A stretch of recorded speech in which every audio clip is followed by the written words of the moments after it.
So, good evening and welcome to this meeting of the Board of Education of Anne Arundel County. This meeting is being televised live on AACPS TV and streamed on AACPS's YouTube channel. General information and protocols for the meeting are posted on the sign by the doorway as you enter the room. So, please make sure you read those if you have not already done so. At this time, we would ask everyone to please stand for the invocation, followed by the pledge and allegiance, and please remain standing after the pledge.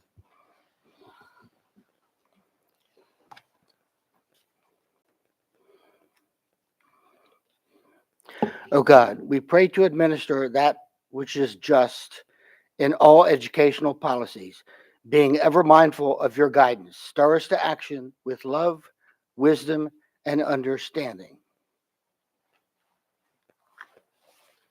I pledge allegiance to the flag of the United States of America and to the republic for which it stands, one nation, under God, indivisible, with liberty and justice for all.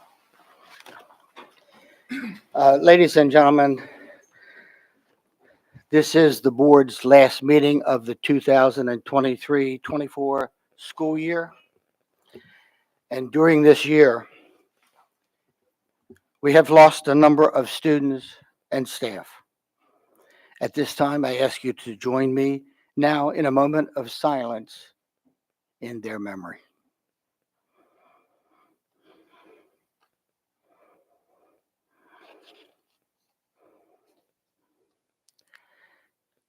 Thank you so much. If you are not already aware, our talented design and print team has put together a slideshow remembering those we have lost. If you have not seen it, I encourage you to go to www.aacps.org/YouTube and view it. And thank you. And now for the approval of the minutes. Do we have a motion? Motion to approve is written. Second. And a second. Consensus. We have consensus. Okay, item 2.04, establish our agenda order. Do we have a motion? Motion to approve as established. Second. And consensus. Okay, thank you. So we're going to be moving on to item 2.05. And this is a recognition. And I think at this point, first of all, I'm going to turn it over to Ms. Schauheim. Ms. Schauheim?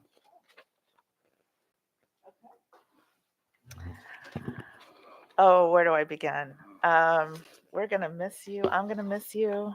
It's been a wonderful year, and I just thank you for your leadership and for the SMOB minutes, which I think is a wonderful addition. If y'all haven't seen it, it's on our YouTube channel, just saying. Every month you put out a video capturing everything that you've done or participated in over that month, and that's been a delight to see, and it's just been an honor to serve with you. So most of the board went in on little Prezi for you. There you go. And I hope that that's yeah. And there's a card there for you.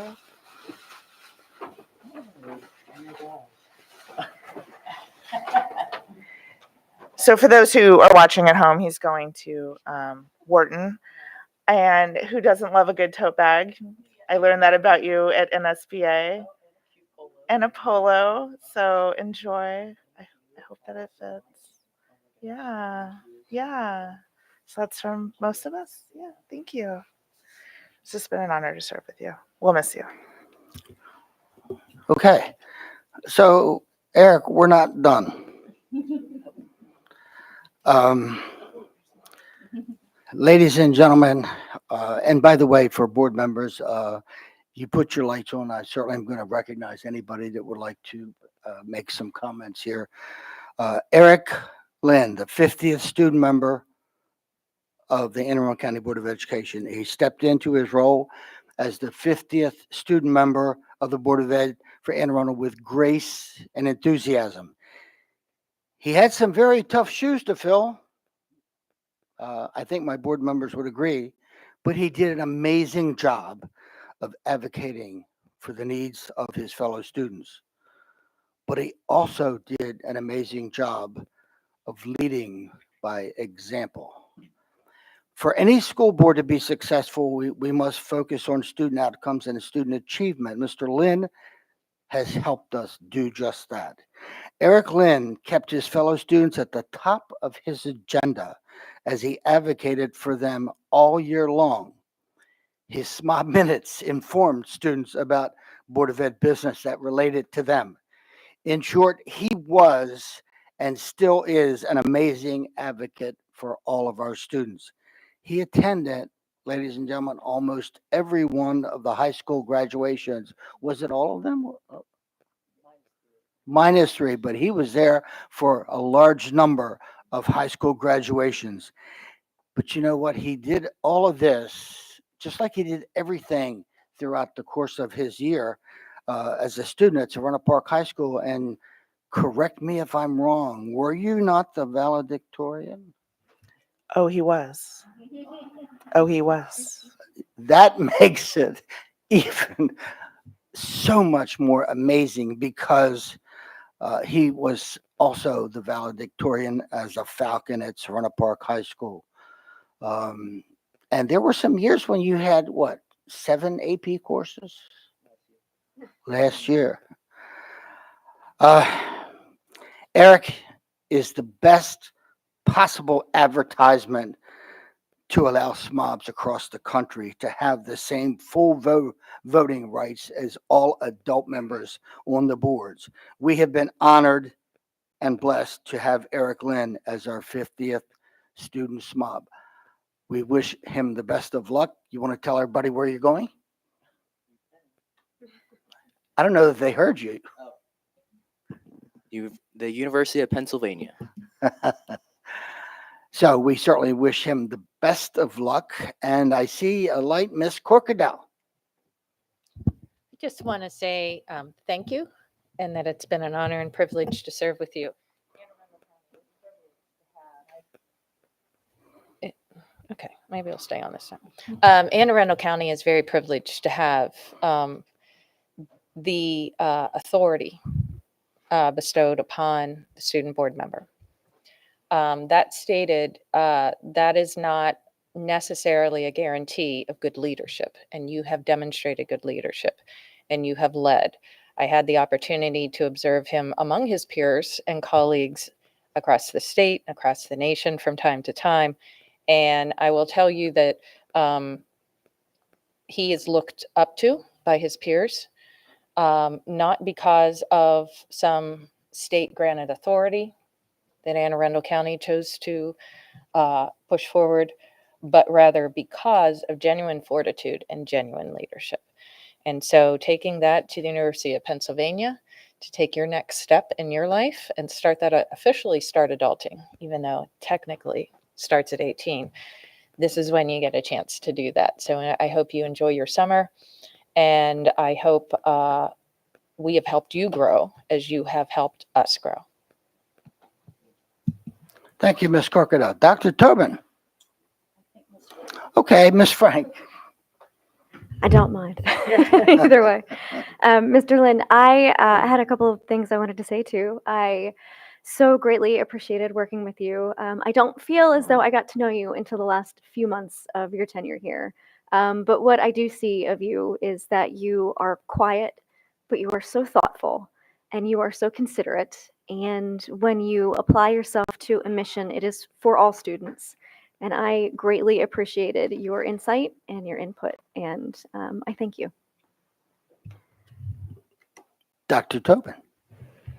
Yeah, I just want to add how impressed I was when I first saw and heard the things you were thinking about doing coming onto the board. And it struck me that you exhibited a really good understanding of what it was you could do as a board member, which isn't always the case for any of us when we come on. And you know, everything you've done has helped, has proven what I thought was the case at the beginning. It's been a joy and a pleasure to work with you. I hope you won't stay out of touch with us. And I have a very strong feeling we'll be hearing about you in the future. So thank you. Ms. Stent. I'm going to say all nice things. Don't worry. It's been a joy and a privilege. As always, I tell you this all the time, is that I learn so much from you just by sitting beside you, but more so having solid conversations with you about real world things that's happening every day, not only in the world, but in the lives of students. I appreciate the voice that you've brought, not just your voice, but the voice of the students. And I know that is a lot of conflict that sometimes that we deal with, is that our own personal opinion versus the opinions of the students that you represent. And so I appreciate you not only bringing their voice to the table, but giving them a platform and encouraging them to come to the board to speak. I think that to me was probably the biggest clap that I can give you, is to ensure that all students know that they didn't just have to speak to you, that they can come before the board and speak. And some of the students really, really resonated with me, the things that not only that they said, but just how proud of you that they were and how proud you were of them as they spoke before the board. So I think that was one enlightenment. And the other thing is that your deference when it comes to things that we talk about on the board, you're always well prepared, well researched. And I think that speaks volumes for you. So I'm not surprised that you was a valedictorian. I do want you to enjoy life just a little bit. I do want you to enjoy UPenn just a little bit. And I'm so proud of you, and I look forward to seeing great things from you. Thank you, Ms. Dent. Dr. Bedell. All right, so I have the final presentation for you, Eric, and I know you will have an opportunity to offer some remarks, but I was hired 2 years ago. The SMOB left and is attending Duke. Last year, I had an opportunity to work with one of your classmates there at Severna Park. He's just completed his first year in Penn, and now you're getting ready to head to the same university to begin your first year. So I've been very blessed to be around some extremely talented students. And what I really do appreciate about you is, again, the work that you put in to go around and visit different schools, even though you were still working hard and making sure that you maintain that valedictorian status. You found time to get in to get to know the students that you were representing. That ultimately resulted in you helping to facilitate some changes, whether, when we look at quarterlies and giving some relief to students, in addition to a number of other things that I think will make life a lot easier for the students coming behind you. And finally, again, just the conversations we've had one-on-one, whether it's over lunch or breakfast, and then the meetings that we do, what you've learned this year and the things that you've shared with me, just being on this board, I know that you will represent Anne Arundel County Public Schools and this community as a whole at a high level. And so I'm proud of you. And again, wanted to offer this to you because I think every year we want to be able to have our students, when they leave, have something to remember all of us by. And so we want to present this to you as a team. And thank you again for your service. Thank you. Thank This you. is awesome. Thank you. Absolutely.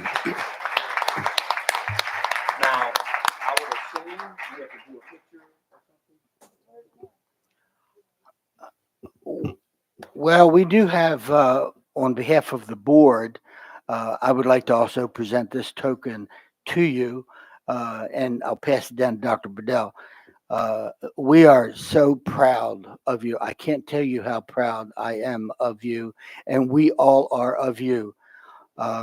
We wish you the best at Penn, but we need you to come back and pay it forward again. Come back and visit us, and you can show everybody. There you go. So I think it's time for us to hear from Anne Arundel County's 50th SMOB. Mr. Eric Lynn.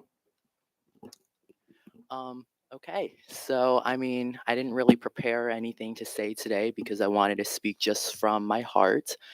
So I've really enjoyed this year, not just because I've been able to meet so many amazing students, chat with them, get to know them, hear their issues and try and solve them. But I have learned so much from this role from each of my fellow board members. Each of you have taught me one or more things I know will benefit me in way beyond this role. And Dr. Bedell, I mean, you said it, but I mean, every time I met with this amazing man, he taught me something new. And I'm really excited to see. And many of you don't know, but I actually have a younger brother who is just completed his 6th grade year, so he's going to be going into 7th grade next year. So while I won't be here anymore, I am really excited to see what you will continue to do for our school system to make it from good to great. Um, and so, yeah, I mean, I'm very appreciative of all of you, Ms. Dent, Miss Schulheim, who sit besides me for always giving me the details when there's something that I may not understand. Well, Dr. Tobin, she wrote a supplemental letter of rec for me for college, so I mean, I should thank her again for that. But I beyond write really good letters of recommendation. that she does. So, but beyond that, you're just so wise. And I've just learned so much about history, the history of Annapolis that you shared with me that I am very grateful for. Miss Frank, I mean, just working with you these last few months has just, I mean, as you said, I am more of a quiet person and I like to sit back and listen.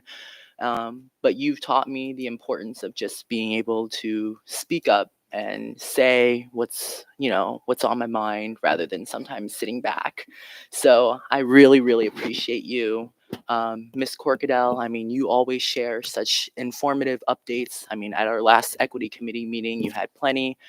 So I just always appreciate you for keeping me up to date. And finally, Mr. Silkworth, I mean, you really helped me with my goals of looking at our world language curriculum, trying to see what are some things that we need to continue to improve on as a teacher for, as you like to mention, 49 years. So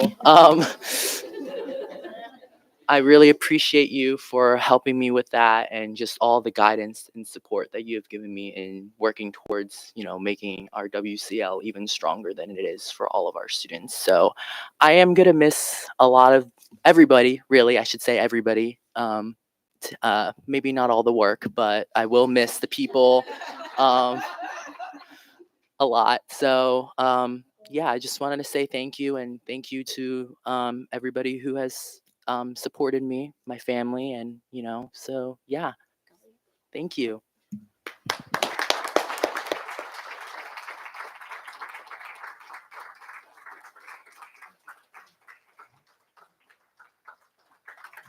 We're going to break for a few minutes to get a picture.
3-point public comments on agenda items. I do not believe we have anyone testifying this evening. So we're going to move on to item 4.01, our CRASC report.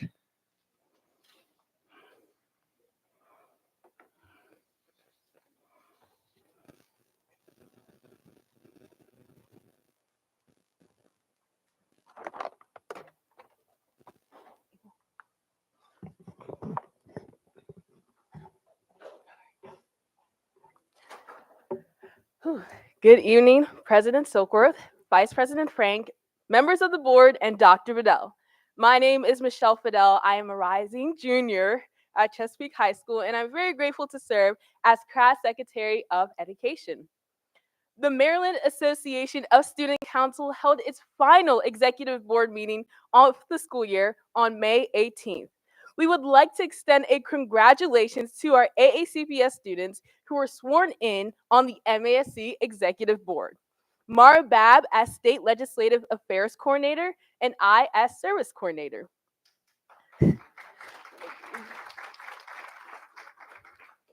On May 28th, members of CRAS had the opportunity to attend the 3rd annual Youth Empowerment Symposium themed Student Voice in Advocacy. Over 140 middle and high school students participated in a variety of workshops. The event was organized by the Student Equity Advisory Team, SEAT, and the Office of Equity, which held a great and successful event. On May 30th, CRASC held its officers election at Glen Burnie High School. We had over 260 voting delegates in attendance from around the county. Delegates attended a campaigning session and heard from about 15 candidates during our Q&A session and speeches. All of the candidates did phenomenal, and I'm super excited to announce the results. So for president, I, Michelle Fidel, a rising junior at Chesapeake High School. Thank you.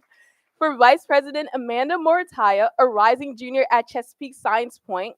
For secretary of legislation, Julian Hallman, a rising senior at Bronick High School. For secretary of education, Jason Semenoff, a rising freshman at Chesapeake High School. For secretary of service, Miriam Mustafa, a rising senior at Annapolis High School. Secretary of Communications, Suha Kim, a rising senior at Arundel High School. Middle school coordinator, last but not least, Lillian Shemek, a rising 8th grader at Zaferno Park Middle School. Congratulations to our new officer team. I'm so excited. Now the next slide displays highlights from our CRASC yearbook celebrating our amazing seniors. The class of 2024 has been truly outstanding, and words cannot fully capture the positive impact that they had on me, on CRASC, and also beyond. We wish you the best in your future endeavors. No matter where life takes you, we know you will continue to shine. The final episode of Teen Talk debuts tomorrow at 9 p.m. Zoe Prandy has done a fantastic job as our season 2 host.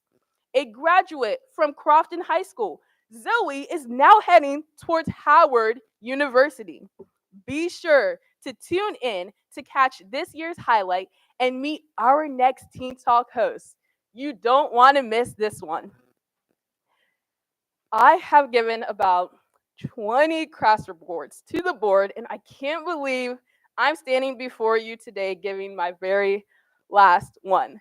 It has been an honor to serve as CRAS Secretary of Education, and thank you to the students for entrusting me with this role.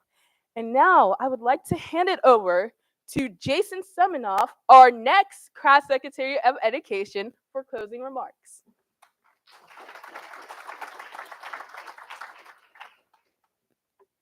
Good evening, President Silkworth, Vice President Frank, Dr. Bedell, and members of the board. My name is Jason Semenoff Jr. I'm a rising freshman at Chesapeake High School, and I'm so honored to be serving as the 2024 to 2025 Secretary of Education. I'm so excited to work with the new officer team. All of the newly elected officers will be sworn in on July 1st. CRASC appointed staff applications are now open. There are 25 positions that we need filled. Applications close on June 30th at 8 p.m. To stay up to date on CRASC happenings, you can visit aacps.org/CRASC or follow us on Instagram at CRASC_online. Have a great summer, and I will see you all again in August. Thank you.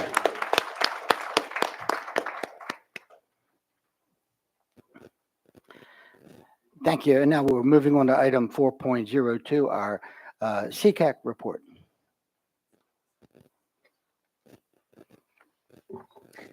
Hello, Dr. Bedell and Mr. Selkworth and the board. Thanks for having me. My name is Kathy Renfro, and I'm the outgoing chair of the Anne Arundel County Special Education Citizens Advisory Committee. But more importantly, I am the mother of 5 students that have gone through Anne Arundel County Public Schools or are continuing to go through Anne Arundel County Public Schools, 4 of whom have either a 504 plan or an IEP. So special education is very near and dear to my heart. Anne Arundel County CCAC is a partnership between parents, families, community leaders, advocates, and educators and administrators. The committee works to enhance services available to students with disabilities and to advocate for positive changes in special education in the Anne Arundel County Public Schools. Active, involved parents and supporters of children receiving special education services comprise the Anne Arundel County Special Education Citizens Advisory Committee and Board. I'm not going to bother with the mission and purpose. It's in your remarks that I'm going to give you. I don't need to read. I'm assuming you all can read. So the AACCAC has had a busy and productive school year. On an administrative note, we updated our bylaws to reflect the reality of online, in-person synchronous meetings, membership, and voting, allowing already overburdened parents to participate fully. We also created a new logo and will have updated promotional materials available in the new school year so that all parents of special education students know about CCAC. As chair, I have served on a number of committees, including the Citizens Advisory Committee, the Wellness Council, and the Blueprint Monitoring Team, making sure that the special education voice is included in discussions about education in AACPS. We held a wonderful couple of events that were very well attended. The annual Special Education Resource Fair, where we had tables from both the departments within special education in Anne Arundel County Public Schools, as well as community supports for parents.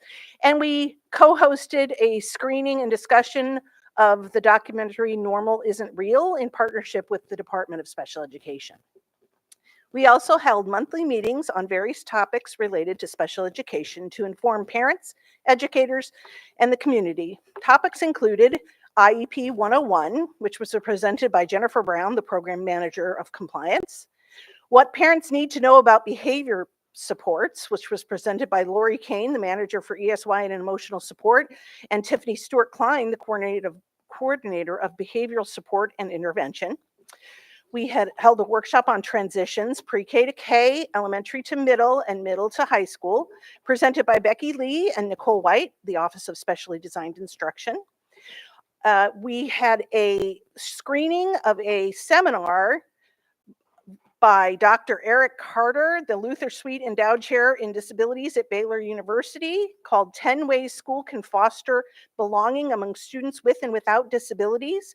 And the discussion was facilitated by Sonia McElroy, the director of Birth to 5.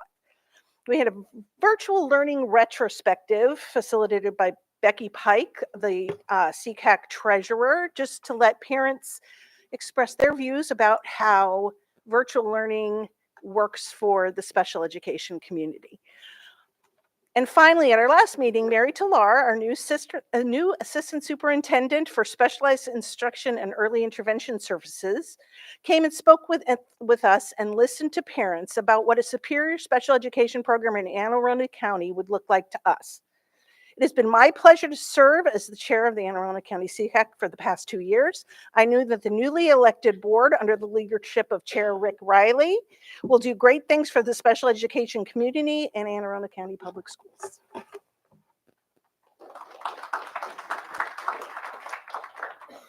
Thank you. Now we're moving on to item 4.03, our Equity Committee report.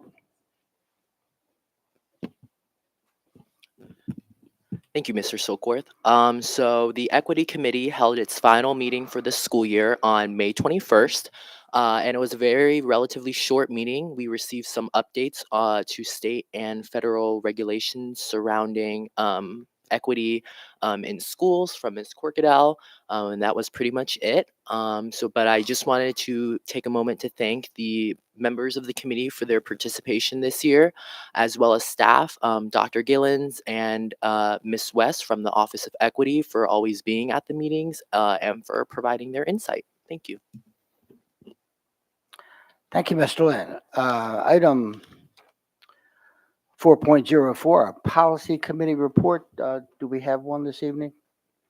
Okay, we do not have a policy committee report this evening. Item 4.05, our budget committee report. Ms. Frank. Thank you, President Silkworth. The Budget Committee met Thursday, June 13th to review the County Council's amendments and reallocation of funding. As was mentioned in the staffing reallocation workshop, the new Village Academy Charter School will not be opening in the 2024-2025 school year, and the funding allocated in the board's budget was no longer needed. These funds were dispersed by the council into several areas of the operating budget. The committee also reviewed the amendment process after the council's budget has been returned to the board. The full board was provided with an outline of this process. Thank you. Thank you, Ms. Frank. Moving on to item 4.06, our SMOB report. Mr. Lynn. Thank you again, Mr. Silkworth.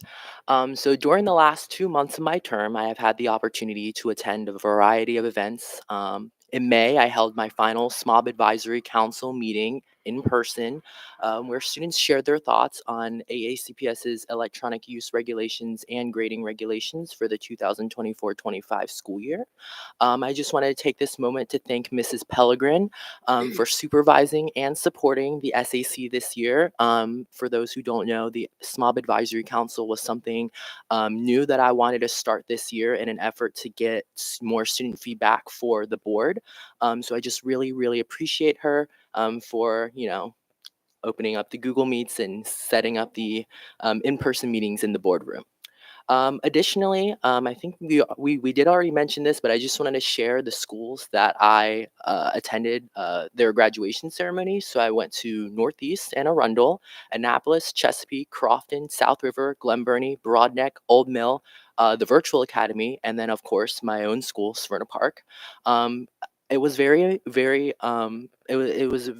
amazing getting to see so many familiar faces graduate. I've been to multiple schools across the county, so saw quite a few people that I knew from my middle school and elementary school years. So was really excited for that. And I was honored to confer the Virtual Academy and Glen Burnie High graduations, as well as speak at Old Mill High and Severna Park High on behalf of the board. Finally, last week, I did film my last SMOB Minute, which, as has been mentioned, can be found on AACPS social media platforms. I did start the SMOB Minute as a way to reach students directly and keep them up to date on all the important happenings during board meetings. I would like to take a moment to thank the entire studio and communications team, especially Ms. Beggar and Ms. Reinhardt, who helped me immensely with the Spanish version that I could not do on my own. For all their help and just making these videos a reality. So, Mr. Silkworth, that is my final SMOB report. Thank you so much, Mr. Lynn. And so we're moving on to item 4.07. That's the president's report. And before Mr. Mosher puts up a slide, I have a couple things. The past few weeks have been extremely busy for all of us, yet so rewarding at the same time. On May the 21st, we had the privilege to attend or to visit Annapolis High School. There was a visit by Secretary of Education, Dr. Miguel Cardona, who conducted a panel discussion with many of our Annapolis High School students and staff, including Mary Kay Connerton, to lift up Mental Health Awareness Month and to highlight actions the Anne Arundel County Public Schools are taking to increase mental health services for students. On May 31st, I had the honor and privilege to attend the Unified Dance Showcase for middle schools at Old Mill High School, and it was these events are always inspirational, and this was inspirational as well.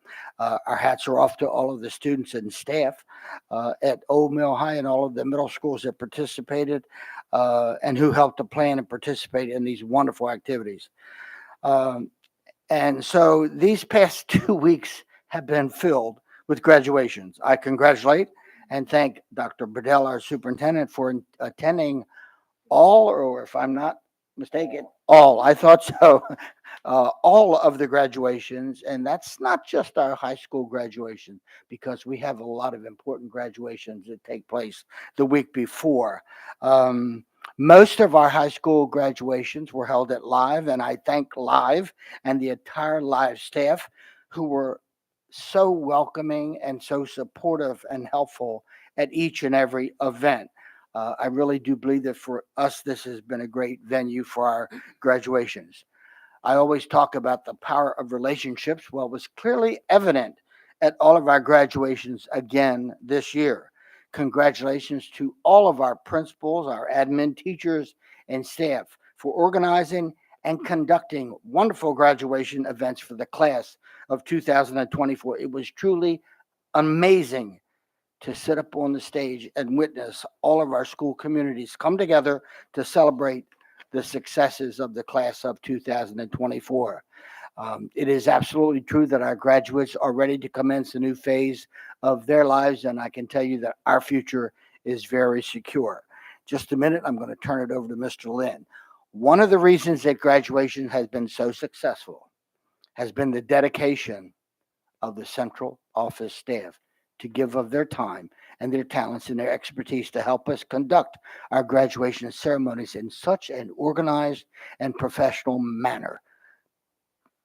You don't see what we see behind the scenes, but behind the scenes, there are so many people who provide support and help so that we can be safe as we enter and exit the facility.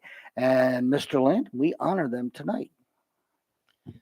Thanks, Mr. Silkworth. So, during the almost dozen graduations that I attended 2 weeks ago, I was very impressed by how smoothly they ran, as I'm sure all my other fellow board members can share that same sentiment. And a large part of the reason why these graduations are so successful is because of the dedication of our central office auxiliary security team. So I thought that it would be nice to not only extend our deepest gratitude to this amazing group of people, but also share a little information about them. So, formed as an innovative solution in 2021 by Supervisor of School Security Doyle Batten, the Auxiliary Security Team is comprised of core school security personnel and members from various offices within our organization. The team's primary purpose is to support Anne Arundel County Public Schools events, ensuring stakeholders have the best possible experience. What began out of necessity during the 2021 graduations held at the Crofton High School Stadium has evolved into an extended core team. This team includes school security, cabinet members, the executive team, senior staff, coordinators, central office administration, resource teachers, principals, assistant principals, secretaries, assistants, and many others, all united in their mission to support our students and systemic initiatives. Led by Mr. Batten, you will see this team at graduations, board meetings, athletic events, and other school student activities, such as student government events. You will even catch glimpses of Mrs. Jackson on the gator.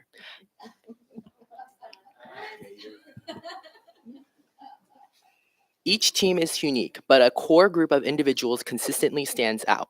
They have braved winds, cicadas, rain, and even the Canadian wildfire haze of 2023 to ensure that graduations and other events are safe, enjoyable, and representative of our school system.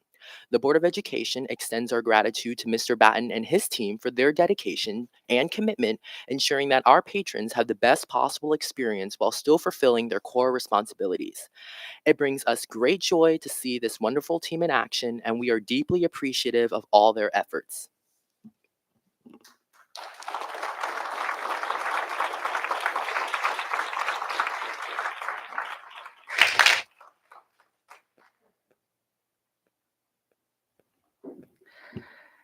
Thank you, Mr. Lynn. And now we're moving on to the superintendent's report. Dr. Bedell. Oh, excuse me. That's right. We do have one light. Dr. Tobin. Thank you. I appreciate the opportunity, Mr. President. I just wanted to add that I had the great opportunity on the evening of June 3rd to attend the Apex commercial band performance at Rams Head Live in downtown Annapolis, which was once again astounding. And so I just want to give my great congratulations to Mr. Kaufman, who heads up Apex, all the other incredible teachers. This was born out of COVID. They are extraordinary thanks to what they have done. There has been a whole new category of commercial bands created by the music teachers associations. So now there's a state level and so on. But they do now pretty much annually. They perform in other venues, but they get to perform at Rams Head Live every year during Annapolis Arts Week. And that is a venue that's really up to their talents. And I just want to give my congratulations and say just how proud I am of these incredible students and performers, and so much talent in our system. And they had the opportunity to perform that night with one of the 4 best steel band players in the world. And he said he had to keep up with the kids. So congratulations. Thank you, Dr. Tobin. And so let's now move on to item 4.08, our superintendent's report. Dr. Bedell. Thank you, Mr. President. We haven't met in nearly a month, so I want to go back to May and just thank everybody who took part in our day of service. We had hundreds of parents, guardians, other family members, and community members sign in to spend time in our schools. Again, this is something that's very important and near and dear to our heart. We talk a lot about wanting our community to be present in our schools and to truly help our students understand that it is community that will wrap their arms around ensuring that they have the most robust educational experience. So I'll say to people again, those of you who want to learn more about the hashtag Be Present initiative, you can go to www.aacps.org /be present to learn more about that information. Next, I want to congratulate the last of our spring state championship teams. Savannah Park captured the gold in both boys and girls lacrosse. Broadneck won a boys lacrosse championship, and Arundel won the girls track and field championship. The Savannah Park wins are both state records, as the boys team won its 8th straight state title and the girls team won its 16th title overall. It was another great year athletically for our teams, which won 9 titles in the spring and 19 throughout the school year. Congratulations again to everyone involved in our athletic programs. This next slide, you've heard a number of comments on it, so I'm not going to read everything that I have, but I will say this. I was honored to attend all 20 of the graduations held over a 10-day period and celebrate with our thousands of graduates. There is no greater joy than seeing students reach this milestone in their academic careers. And there are several of us on this cabinet team and new into the school district, and we all have commented. I've attended a number of commencements across the country, and I really think that Anne Arundel has one of the best commencement experience. The venue, from the people who work to make sure that everything is smooth and orderly, to the comments that I've received from parents about their experience of attending commencement. So again, I want to thank everybody. I want to thank Live, which continues to work hard with our team to make these experiences special. And our goal is to continuously make the experience even better. So we will work with Live team along with our team around what we can do to refine the process for the upcoming school year. As we bid farewell to Mr. Lynn, we prepare to welcome our next student member of the board, Hafsa, and I hope I pronounced that right, Hafsa Hamdawi of Crofton High School. Hafsa will take the office at 10 a.m. on Monday, July 1 in this boardroom. I am looking forward to working with you, and I don't know if she's here or listening, but I am absolutely ecstatic about this opportunity to continue to build this relationship with our student member of the board. Our amazing team in Food and Nutrition Services has begun its summer meals program. We provide free breakfast and lunch to children ages 2 through 18 as part of the USDA Summer Food Service Program. There are no income or registration requirements. Just go and enjoy a healthy meal at any of our 71 sites. USDA rules require that meals must be consumed at school or mobile meal sites. Meals are served Monday through Thursday.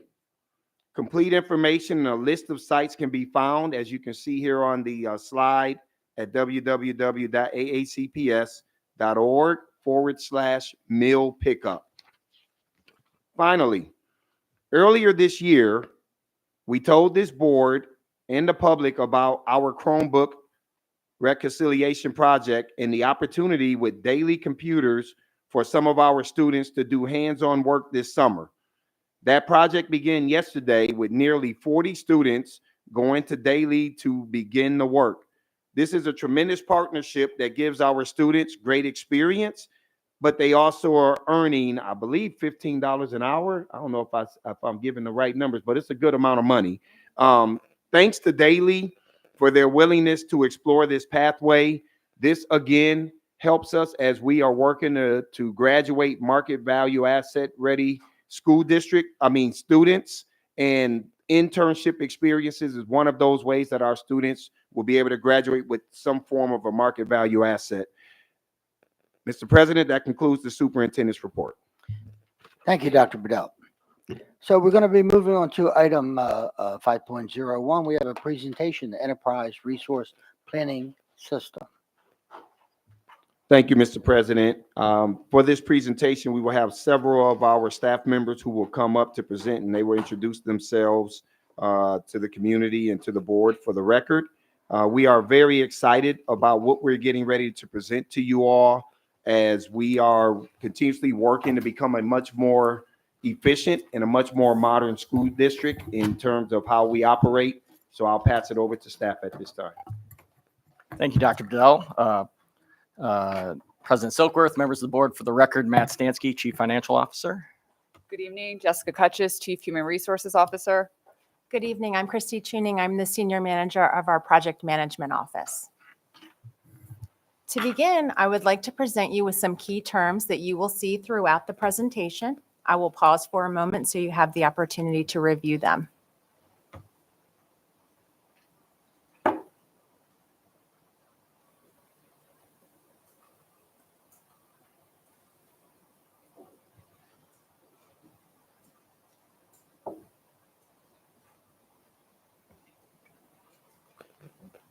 Here are some additional acronyms that are specific to AACPS's ERP system, CGI Advantage. Advantage consists of multiple modules with different functionality, and these abbreviations are associated with the various modules.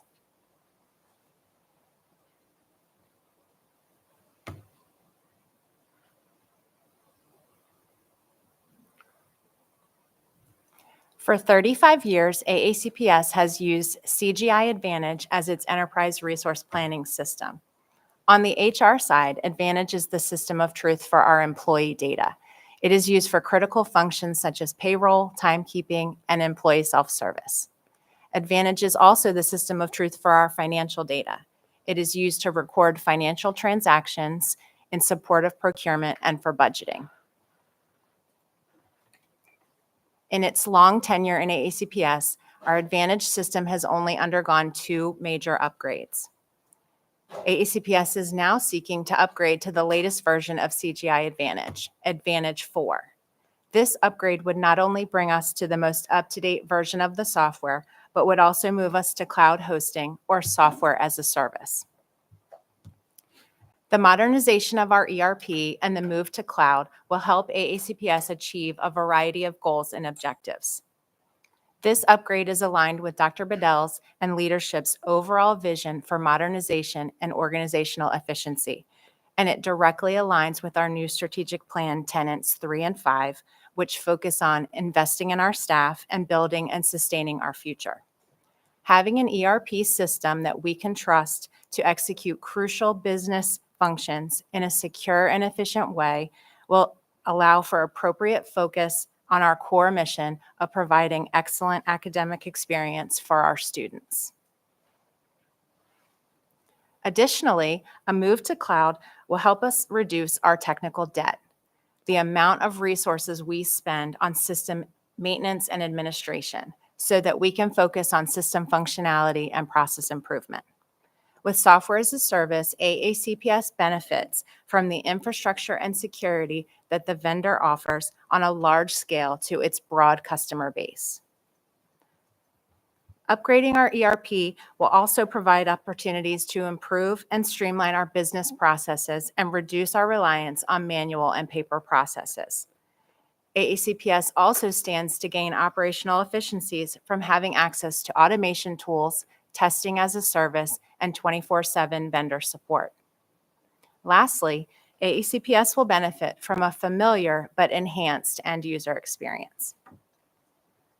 Moving to cloud and software as a service shifts responsibility in a way that allows AACPS to make the system work for us and not us work for the system. This will greatly increase our efficiency and maximize our limited resources. So why CGI? So we really have three main reasons. CGI is built for government. As a current CGI customer, we feel confident that our current implementation of the Advantage software can be migrated to the cloud. Improvements we're making now with the current system will also carry forward. Knowledge of AACPS, CGI has a long history with this organization, our staff, our processes, and our unique circumstances. They have resources that know the ins and outs of our implementation of Advantage and the background of why certain decisions have to be made. And then finally, a single point of accountability. CGI is the product owner, leading the implementation and providing future cloud hosted services and support. There's no third-party involvement required with this upgrade. I'm going to talk to you a little bit about our contract journey. How did we get to this point? First, as we began our business process reviews in last July and laid the foundation for an upgrade. The business process reviews also helped us determine that moving to Advantage 4.0 would be beneficial for us. We sought the expertise of a leading consultant in Siegel who could guide us and advocate for us during the development of the contract. We collaborated amongst human resources, finance, technology, and legal, working hand in hand, ensuring that the contract scope, service level agreements, and terms and conditions and costs all met AACPS needs. Our purchasing department researched our contracting options, finding a cooperative agreement that we could leverage to meet our needs. We compared the National Association of State Procurement Officers agreement with the State of Michigan contract to determine which was a better fit. The NASPO is a national agreement, and we benefit from the economies of scale. We also spent 6 months working in conjunction with CGI on customizing and negotiating the contract to meet our needs. And today, after this presentation, the contract will be up for your approval. So again, we're going to go a little bit deeper into the business process overviews. Some of the details of the business process reviews have been conducted this past year. We focused on key areas, items identified in the Gibson audit, manual, and inefficient processes, looking at ways we can leverage our existing functionality to Advantage 4.0 to modernize and streamline our processes using a human-centered design approach, allowing us to go from paper to modern. This timeline illustrates our journey thus far with the business process reviews and the contract negotiation. Pending approval, our project would kick off July 1st with a planned go live of the new system in spring of 2026. The early part of the effort would focus on project management, setting stakeholder expectations, reviewing scope and timeline. All the while, business process reviews would continue.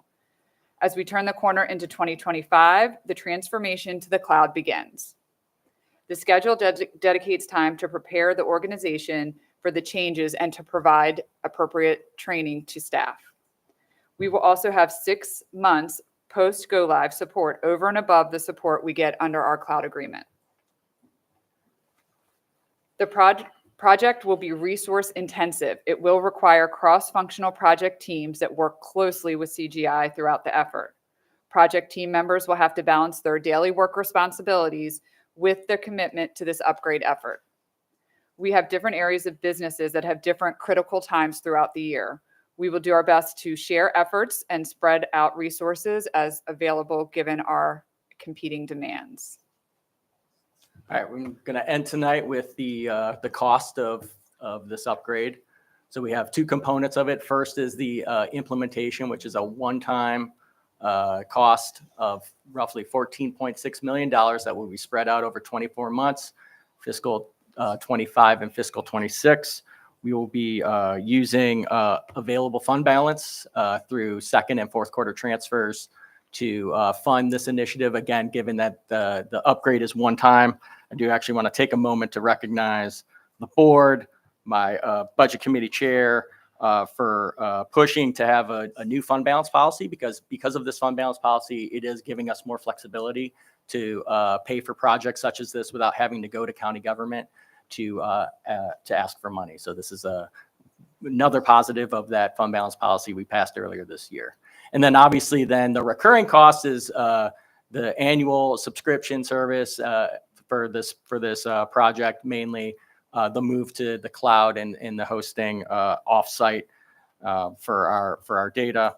I do think it's important to note that while it may look big, we are a massive organization. We are the second largest employer in Anne Arundel County. Last year, we issued over 14,000 W-2s. And that is just one process that gets conducted in this software. Again, we reiterated the finance, human resources, procurement, budgeting components that are all integrated and will all see efficiencies by moving to this software. And so with that, Mr. President, Dr. Bedell, members of the board, concludes the presentation, and happy to answer any questions you have. Mr. Corkadell. Thank you very much. I'm very excited to see technology go to the next level. I do have a couple quick questions, just looking at the longer scope of fiscal. Do we have an understanding what the upgrade cycle is expected to be? Because I saw quite a few years out, and the average lifespan is in that 3 to 5 years normally. So I was just curious of how that is managed to keep it current. So I'm going to start an answer, and then if I say something wrong, I'm going to have my technical expert to the right here. No, but one of the advantages of moving to the cloud is you don't have these massive upgrades anymore, right? So when you host something and then there's software updates or upgrades that need to be had, it's a major undertaking. The new sort of model that we're moving to, and a lot of vendors are moving to, is when you're now hosted in the cloud, there's just periodic updates. And then with those, it's not as both labor intensive on our end and costly as well. But I'll let Christy chime in. So the update model is like they'll drop containers to us, right? So we'll have a test or a dev environment where we're able to see and test to make sure that everything's going to continue to work. But being in the cloud does require us to stay up to date. And there's a good component to that, because a lot of that is making sure that our security also stays up to date. So when you move to cloud, the shift, again, it's not these big updates, but it's now we're paying attention to these smaller updates, and it's kind of forcing us to keep current, which is a good thing for us. Okay. My other question is for the end user. And I know we always do a good job on training. I mean, education is kind of our thing, right? But I know with technologies, there's always this great hesitation and stuff. When you guys are doing your tests and will there be playgrounds, so to speak, like as we're bringing things online to make staff a little more comfortable? So when you're doing your bridges, will that include example people who will be handling that when you go to do your testing up on the bridges? Absolutely. That'll be a big focus. CGI is going to follow a train the trainer model with us, and that's going to be, we're going to have the various roles, representing stakeholders of all different types and all different types of users. And that'll become a big part of our preparation, and that organizational change management that was mentioned is preparing people for how things are going to change. the interface is not drastically different, but it's got that more modern look and feel to it. So in fact, it may actually be, people may adjust better to it because it's more familiar along with the lines of other applications that they're using in their day-to-day life. So yeah, but absolutely, that'll be a part of the training and preparation. Okay, yeah, because I know we're kind of going custom, the whole Monty, right? Like everything has to be customized for us in particular. So I was just curious of how that part's managed in the environment. But no, very exciting, and I think very necessary too. Is there any, I always get asked these questions nowadays, anytime we talk about upgrading anything in IT, it doesn't matter how simple it is, does that include AI?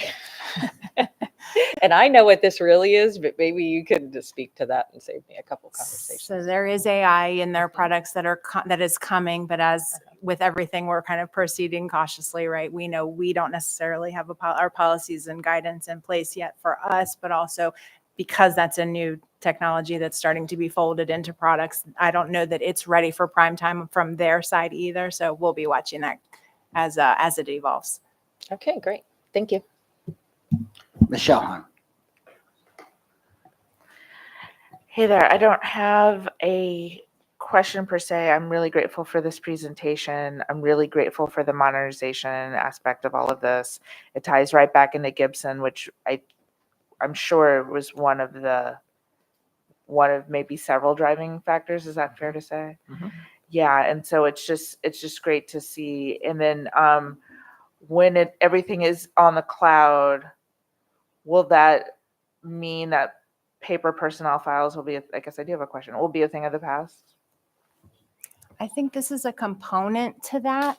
There's other pieces in play with that. A records management policy and classification labels and rules about retention need to be kind of accompany that, and also document management, right? Whether we do that within the CGI product or we have another product that is used for document management. So those are conversations that we are having and starting to think about, because those are all huge initiatives in and of themselves. And then they're all kind of coming together under this umbrella. So personnel won't fall. I thought I saw. So there's the, if I may, there's the official personnel file that we have now that has certain legal requirements that have to go into a official personnel file. We also have records that we report to you from. That's what CGI holds. So I think, to answer your question, long term, yes, we would like to be paperless, but I don't want the misconception that this particular contract is going to effectuate that. Is there a way to speed up that process? Because that was one of the complaints that was sort of put out by Gibson 4 years ago. 5 years So there's a cost component to that as well for a document management system. Okay. And I know that Mr. Burkowski has a vision on, what that looks like long-term, because we have employee records, student records. It's a larger conversation. Sure. Okay. Yep. But Right. if I can appreciate just that. chime in, Yeah, sure. but that is definitely a discussion Good. in terms of us moving away from a lot of paper-based things. I'll even give you an example of some conversions that you all have done in HR. The evaluations this year. I think this was the first year where, for me, everything that we did was electronic. I found myself printing copies for my 2 administrative assistants. And I said, why am I printing paper when we can do this electronically? So it is. So then for all of the cabinet members, they were all done electronically. So I can tell you this conversion is beginning to happen. And some of it is us just getting out of our own way of still feeling like we have to do things the old traditional way, when we can save a lot of money, being able to be more efficient with some of what we're trying to introduce, even with this particular modernization. And the planet. We have to put that out there too. And the planet. Paper comes from trees. The other thing that Gibson noted several years ago, I guess I had a lot more than I thought I did, was the paper process or duplicative process regarding like leave sign-offs. Does this handle that at all? So several things, and I will again defer to our technical expert. There are many programs that feed information into this larger program. We are well on our way to having paper timesheets and paper leave. It has not been officially rolled out yet. paperless. Yes. Paper, what did I say? Paper? Yes. Yeah. We don't want paper. We want non-paper. Okay. That's what I meant. Thank you. So to go to electronic timesheets and leave management, we are well on our way in the testing process of that. That will occur before this is even rolled out. And then also to Dr. Bedell's point, we have gone online with our evaluations, as well as this is our first hiring season with electronic onboarding. So instead of having the massive papers that individuals filled out upon hire, they now are able to do that electronically. Oh, So that's wonderful. that's where I say it's like Good. a little more complicated than just saying this system's going to solve all the problems. We have many systems that feed information into this system to solve all of our paper issues, if that makes sense. Okay, great. And then I guess lastly, although I think Ms. Corkadell touched on it, or maybe she didn't, I'm not sure, but like when things go on a cloud, it's great, but there's still backup, there's still duplication in servers somewhere so that, you know, if there's a massive whatever, that we still retain our data. Absolutely. And that's all covered in our cloud agreement with CGI, the disaster recovery, their security compliance and things. And in fact, when we have these types of like worldwide software as a service providers, their infrastructure, their security is often more robust than what we as an individual organization could provide. So we're, potentially actually in a better place with them because of what they can offer on a larger scale. Excellent. Yeah, I'm really excited about this. Thank you. Good step forwards. Dr. Tobin. Thank you. Yes, thank you for this presentation. Obviously, a huge amount of work. I just wanted to dig a little more into something that you touched on, because I think when anybody hears about a change this big, there's always some disruption, right, when you're going through this. And you noted the 6-month period of added supports and so forth. But you also mentioned, and I'd like to understand a little better, clearly, we have different areas that have different pressure points during the year. So the budget obviously is, well, we're always forming a budget as far as I can tell, but I think they're like 2 months off and then everything else. Yeah. But, and similarly, you've said, Ms. Kutch's hiring is now a year-round activity where it used to have seasons. But how, can you say a little more about how it's proposed that you will handle that seasonality, if you will, of what different parts of the system encounter? So the very beginning piece of the project, if this goes forward, will be laying out doing the project management piece and laying out the schedule. And so that's when we will start to identify all the key players from our different areas, business areas, and then determining when is a busy time for them and they're not available, when they're not. And so that will factor into how we lay that schedule out in the beginning. And then remember, we've been doing the work already for a year. So we've got quite a bit of foundation work laid. There's a lot of this that's actually on our tech folks, which we're busy all the time, but we don't have the seasons the way budget and HR do.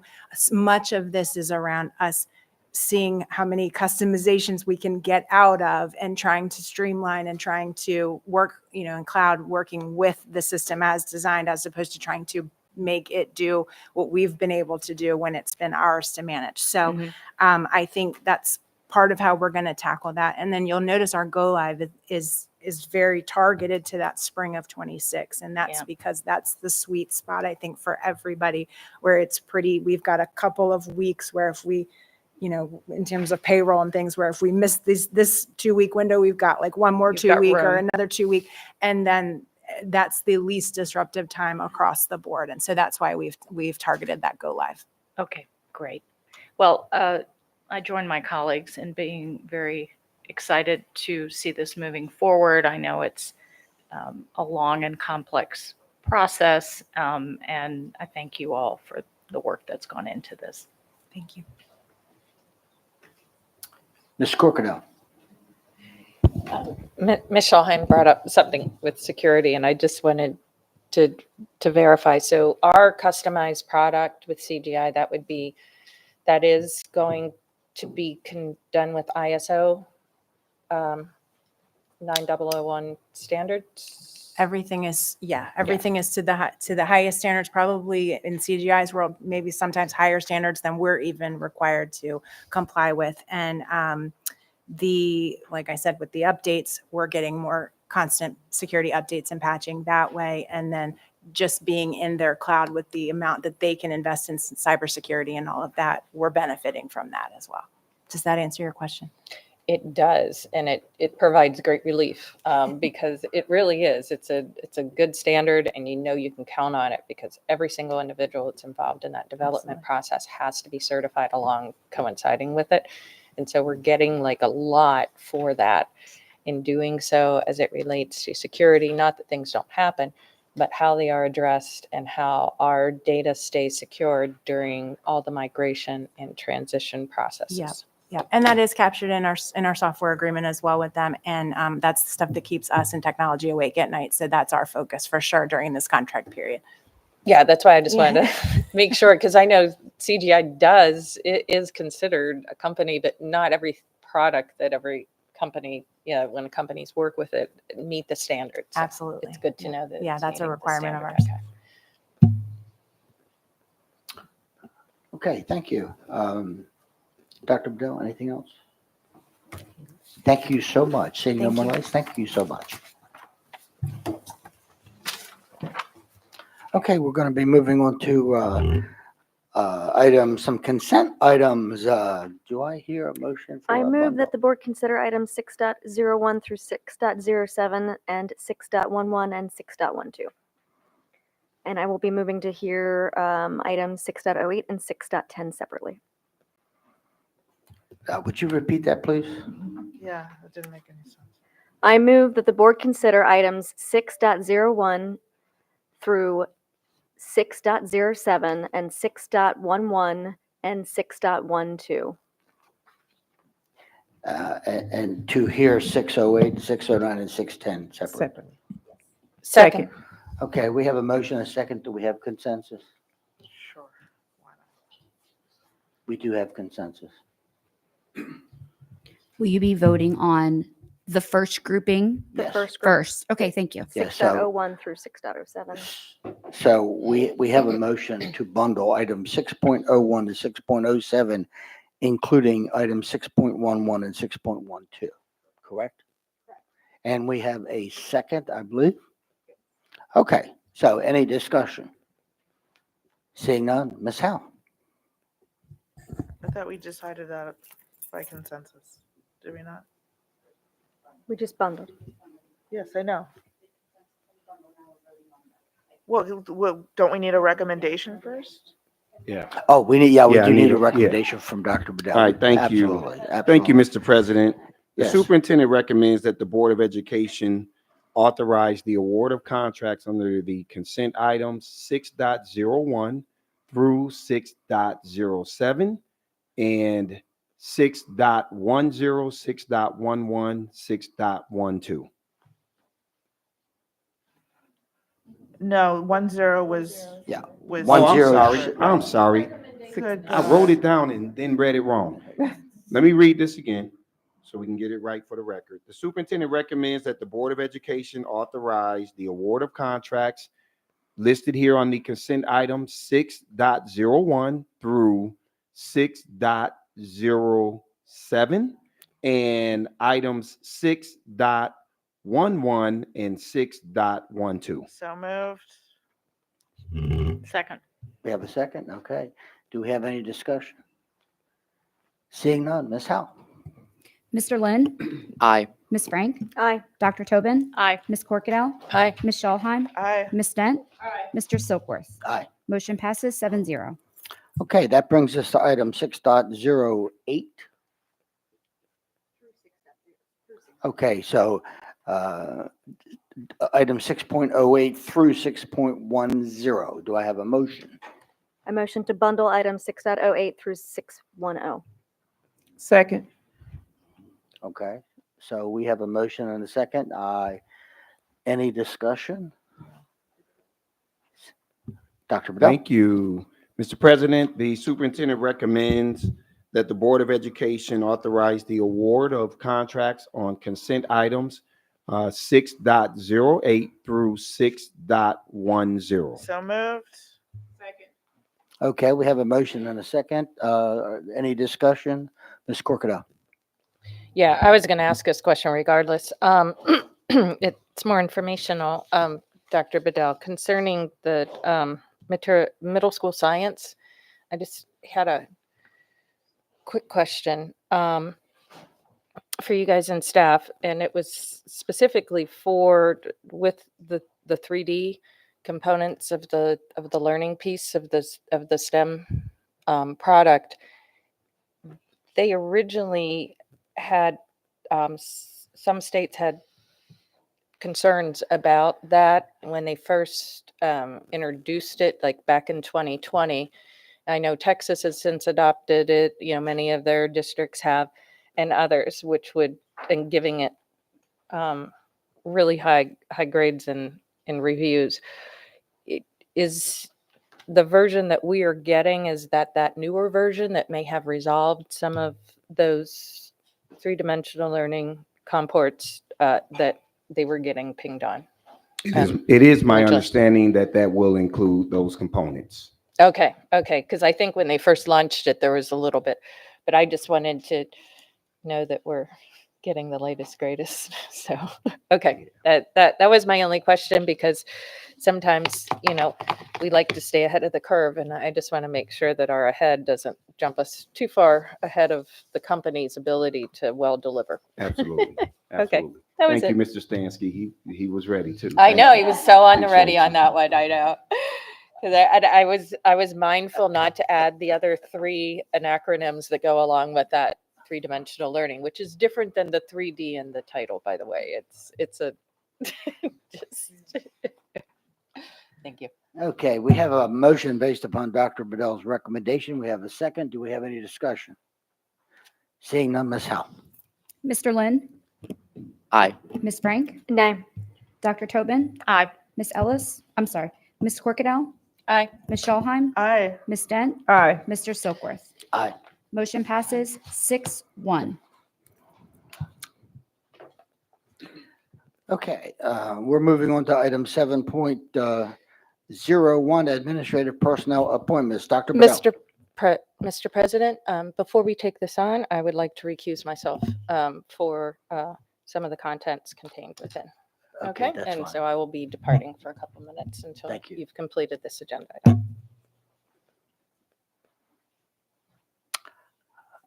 Okay, once again, we're moving on to item 7.01, administrative personnel appointments. Dr. Bedell? Thank you, Mr. President. The superintendent recommends that the personnel listed on the attached sheet be promoted and or appointed as discussed in executive close. So moved. Second. Okay, we have a motion and a second. Do we have any discussion? Seeing no lights, Ms. Howe?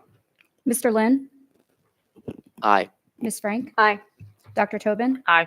Ms. Schallheim, Aye. Ms. Dent, Aye. and Mr. Silkworth. Aye. 6-0-1, motion passes. Okay, so we're moving on to item 7.02, personnel. Dr. Bedell? Thank you, Mr. President. The superintendent recommends that the board approve the actions as stipulated on the attached sheets. So moved. Second. Okay, we have a motion and a second. Any discussion? Seeing no lights, Ms. Howe? Mr. Lynn, Aye. Ms. Frank, Aye. Dr. Tobin, Aye. Ms. Corkadell, Aye. Ms. Schallheim, Aye. Ms. Dent, Aye. Mr. Silkworth. Aye. Motion passes 7-0. Okay, we're moving on to item 7.03, reappointment of school board ethics panel member. Ms. Howe is, I have a document here before this update. Should I be reading it? Okay, all right. So before I begin this update, I'd like to recognize a member of our ethics panel whose term comes to an end on June the 30th. Mr. Charles D. Jeffries has been an invaluable part of the Board of Education ethics panel since July 1, 2008. A lifelong resident of Maryland, Mr. Jeffries graduated from the University of Maryland in 1979 with a degree in agricultural and life sciences. In 1980, he opened American Striping, a company that performs pavement maintenance services in the Baltimore area. Mr. Jeffries opened his second company in 2005, Robex, a company committed to informing and inspiring its clients about healthier lifestyles. Robex is an active member of the local community, often involved in school functions, civic events, and health expos. Mr. Jeffries and his wife Dawn have 3 children, all who attended or are attending Anne Arundel County Public Schools. He has lived in Anne Arundel County since 2003 and is a resident of Davidsonville. Although Mr. Jeffries has retired, he remains a resident and acting member of the Anne Arundel community. We are grateful for your service and support over the last 16 years, and we wish you well in all of your future endeavors, Mr. Charles D. Jeffries. Okay. All right. Yeah, well, we can have applause. Thank you.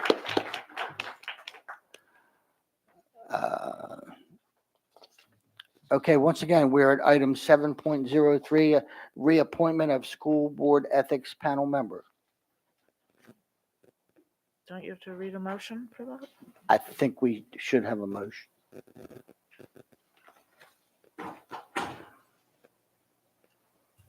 If you, do you want me to still go? Yeah, you can. Go. Yeah, I move that we reappoint, I think it was Jacqueline Ossip to the Yes. ethics panel. Yes, okay. No, Second. okay, so before you get to that, I do have. Oh, yeah. Yeah, we'll get. Oh, okay. Okay. We have it here. So we're talking about Jacqueline Boone Alsop, and Yep. thank you, Ms. Shahheim. Vice Chair, term July 1, 2021 to June 30, 2024. As both educator and community leader, Jacqueline has worked to achieve a quality of life for others and to bring about positive social and community change. As a retired professor of the Anne Arundel County Community College, she is maximally involved in her church and community. Jacqueline served 3 terms as the president of the Anne Arundel County branch of the National Association for the Advancement of Colored People, NAACP.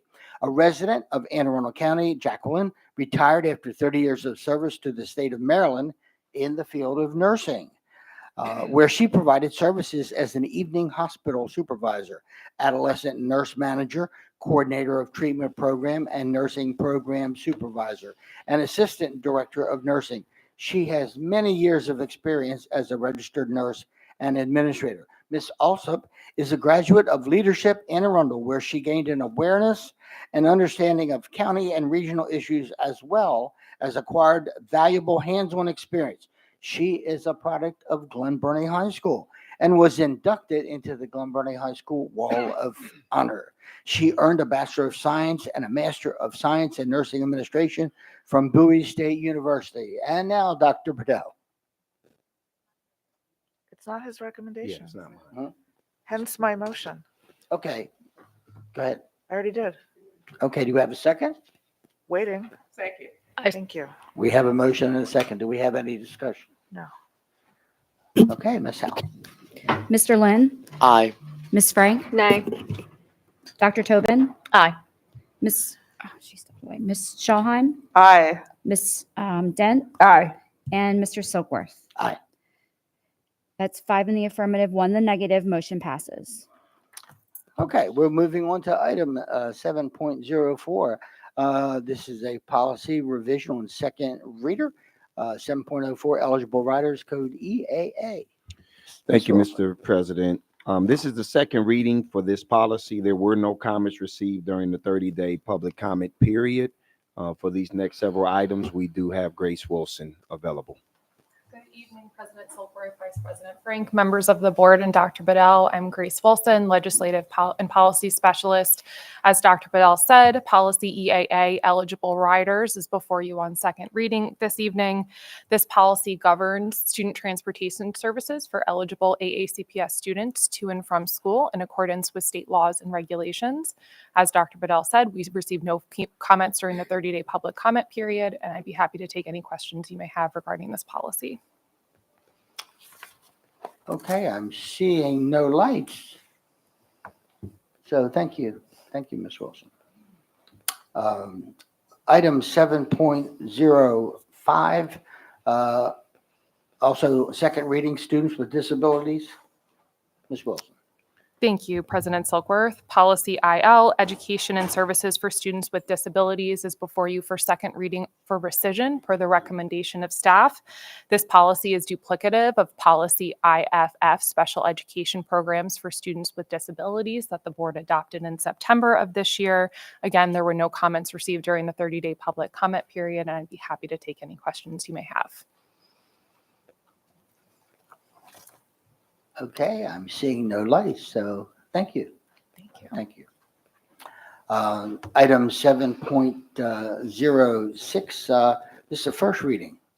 7.06, representative student leadership. Thank you, President Silkworth. Policy JCA, Representative Student Leadership, is before you for first reading. This policy establishes structures for representative student leadership programs in AACPS. The policy was last revised 10 years ago in 2014 and is being updated for style and formatting and other minor revisions, including removing repetitive language and reorganizing information from the position statement into the issue statement. Following this evening's meeting, it will be posted for a 30-day public comment period, and I'd be happy to take any questions you may have. Ms. Frank. Just briefly, Mr. Lynn, I'd like to put you in the hot seat for just a second, since you've been our student representative for the last year. Did you have any concerns with this language, since you will not be here to vote on this motion? Thank you for that question. No, so actually at policy committee meeting, we discussed this at the last PCM, and I had no concerns with it. I actually support the updates to it. As Ms. Wilson said, it does take out a lot of repetition in the policy and just makes it more concise. So no major changes. So You'd be the expert. Thank you. Okay, seeing no more lights. Thank you, Ms. Wilson. Thank you all. So item 7.07, ratification of the negotiated agreement between the Board of Education and the Association of Educational Leaders, the AEL. Dr. Bedell.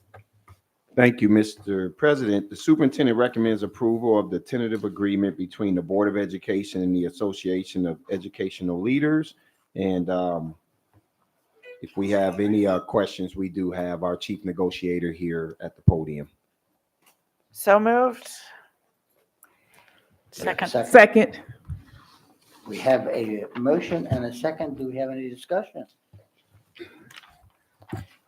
Ms. Frank. I just want to thank you, Ms. Rawls, for a job well done on this and some of the other items that we're going to be seeing tonight.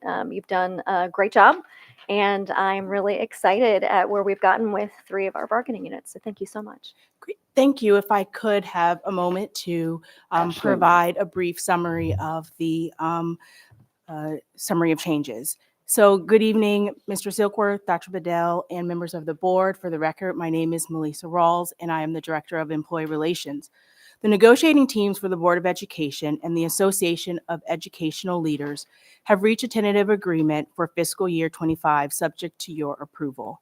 In brief, the summary of changes as agreed upon by both parties include but are not limited to the following. All Unit 2 employees shall receive a step equivalent and a 3% cost of living adjustment, a COLA also known as for the increase. Designated salary job groups will be eliminated, and school administrator pay will be based on school types, which include elementary, middle, and high schools versus student enrollment size. There will be health care plan design modifications, and the 4-day work week will continue this year from June 26th through August 6th, 2024. The negotiating teams worked diligently to reach an agreement that served the best interest of Anne Arundel County Public Schools, Unit 2 employees, and supports their commitment to AACPS students, staff, and community. I would like to give special recognition to President Tracy Ahern, the Chief Negotiator Ryan Sackett, and the entire AEL negotiating team for their dedicated efforts during FY25 negotiations. On June 7, 2024, AEL ratified this agreement, and I respectfully request your approval and ratification of the noted summary of changes. Thank you. Thank you, Ms. Ross. So we have a motion and a second. Do we have any more discussion? I see no more lights. Ms. Howe? Mr. Lynn? Aye. Ms. Frank? Aye. Dr. Tobin? Aye. Ms. Corkadell? Aye. Ms. Schulheim? Aye. Ms. Dent? Aye. Mr. Silkworth? Aye. Motion passes 7-0. Okay, well, moving on to item 7.08, the ratification of the negotiated agreement between the Board of Education and the American Federation of State, County, Municipal Employees, ASFE. Thank you, Mr. President. The superintendent recommends approval of the tentative agreement between the Board of Education and the American Federation of State, County, and Municipal Employees, Local 1693. So again, the team for the Board of Education and the American Federation of State, County, and Municipal Employees, Local 1693, reached an agreement for fiscal year 2025, subject to your approval. In brief, the summary of changes as agreed upon by both parties include, but are not limited to, the following. A step increase will be provided to eligible Unit 3 employees, and all Unit 3 employees will receive a 3% COLA. There will be modifications to Sunday pay and mileage rate for travel requirements. There will also be healthcare plan design modifications, and the 4-day work week will occur from June 26 through August 6, 2024. The negotiating teams for AFSCME also work diligently to reach an agreement that served the best interest of our school community. I would like to thank Delania Akindoyo, the AFSCME president, Ben Israel, and Moriel Hayes for their dedicated efforts, along with the AFSCME negotiating team during FY25 negotiations. On June 1st, 2024, AFSCME ratified this agreement, and I respectfully request your approval and ratification of the noted summary of changes. After your vote, I do have a statement that I would like to read on behalf of the AFSCME president, Delania Akindoyo. So moved. Second. Second. Okay, we have a motion, we have a second, and any discussion? Seeing no lights, Ms. Howe? Mr. Lynn? Aye. Ms. Frank? Aye. Dr. Tobin? Aye. Ms. Corkadell? Aye. Ms. Schulheim? Aye. Ms. Dent? Aye. And Mr. Silkworth? Aye. Motion passes 7-0. Thank you, Ms. Rawls. Yes.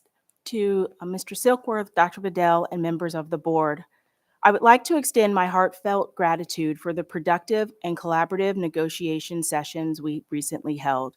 Your dedication to the advancement of Unit 3 employees is truly appreciated. Our discussions were constructive, and we have made significant strides towards our shared goals. However, we recognize that there is still work to be done.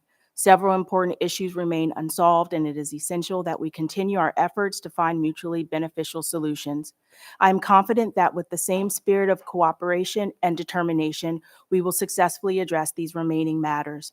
Thank you once again for your commitment and for fostering a positive environment for these crucial discussions.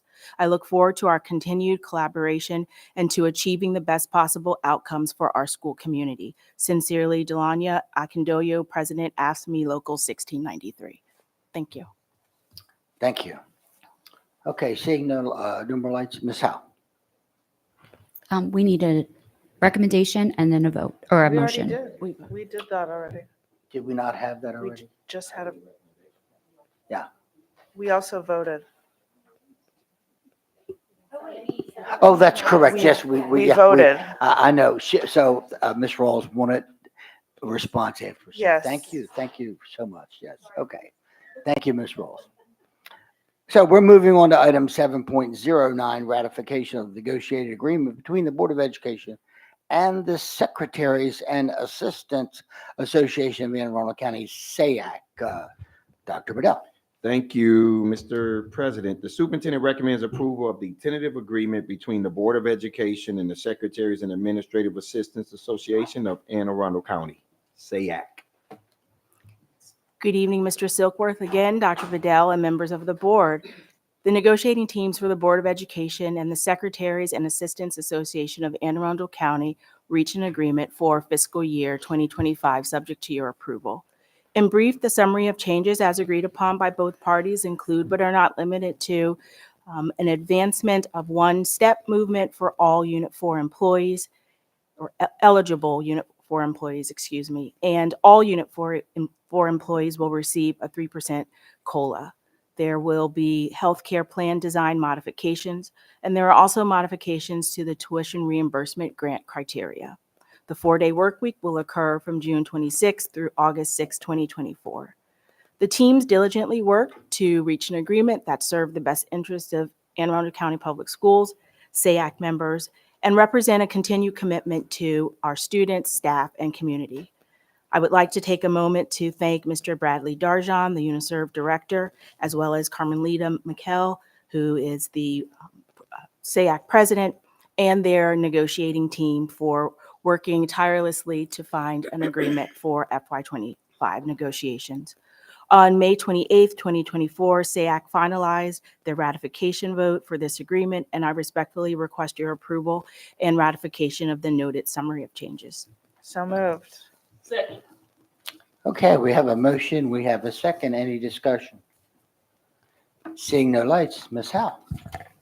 Mr. Lynn, Aye. Ms. Frank, Aye. Dr. Tobin, Aye. Ms. Corkadell, Aye. Ms. Schulheim, Aye. Ms. Dent, Aye. Mr. Silkworth. Aye. Motion passes 7-0. Good evening, everyone. Good evening. Mr. Silkworth, Vice President Frank, Dr. Bedell, and members of the board, thank you guys for the opportunity to speak. I want to thank the board and the SAAC team for negotiations. It's not easy at all, but it has to be done. And we have appreciate the work that's been done, and we thank you guys for your time. Thank you so much. Thank you. Thank you, Ms. All right. Dr. Bedell. Mr. President, just closing remarks on this.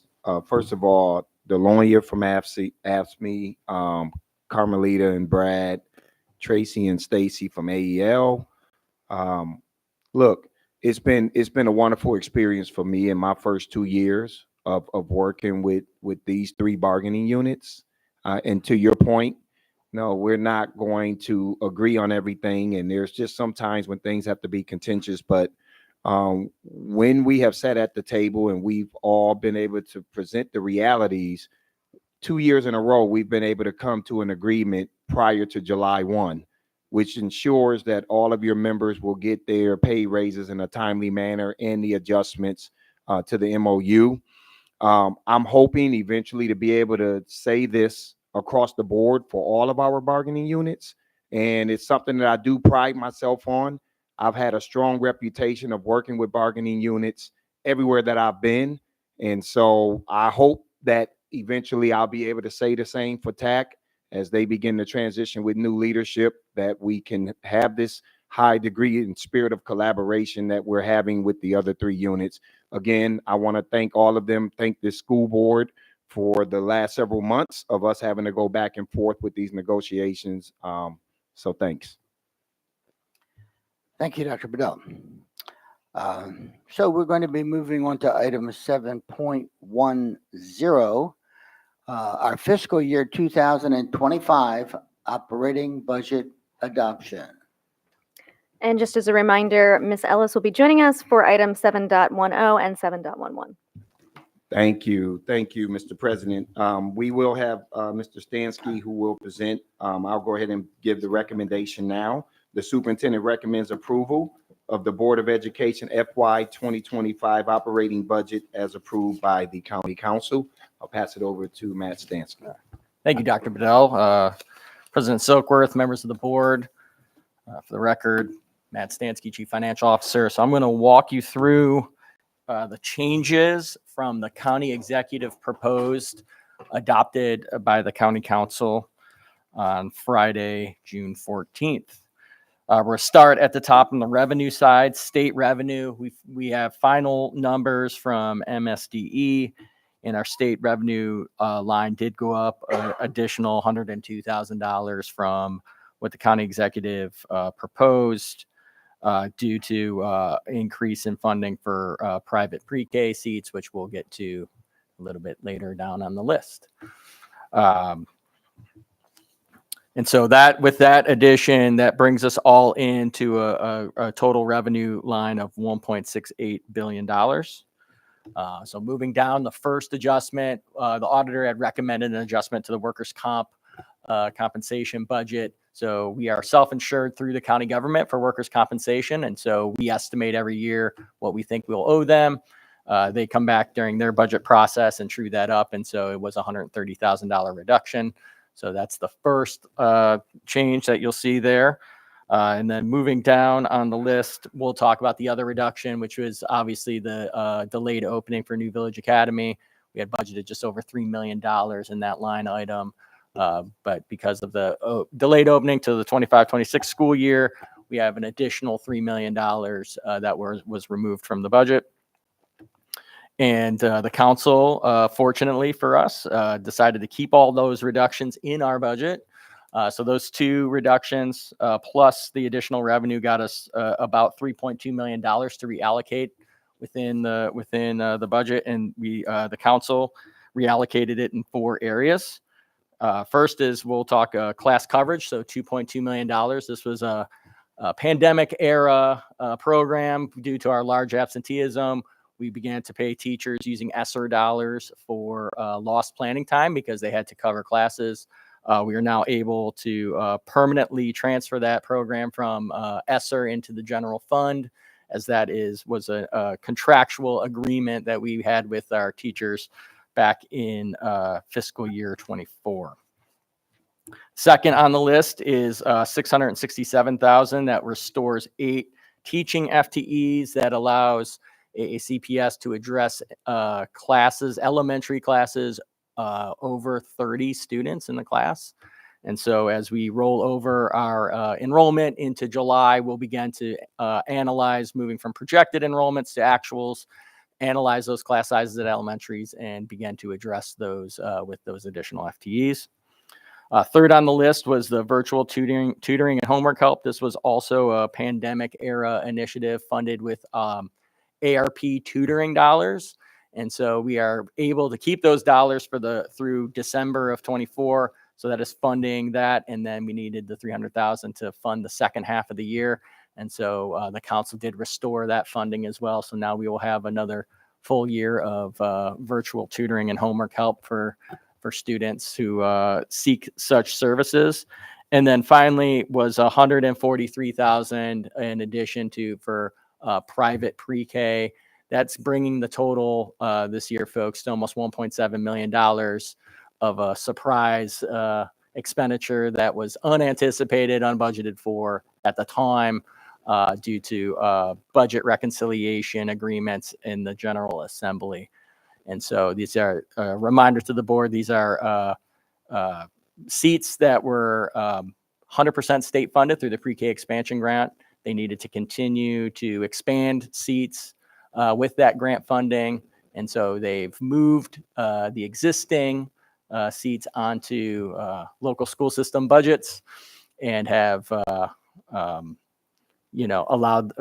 themselves of the grant money to fund new seats. Which not necessarily disagreeing with, but the timing was a little unfortunate.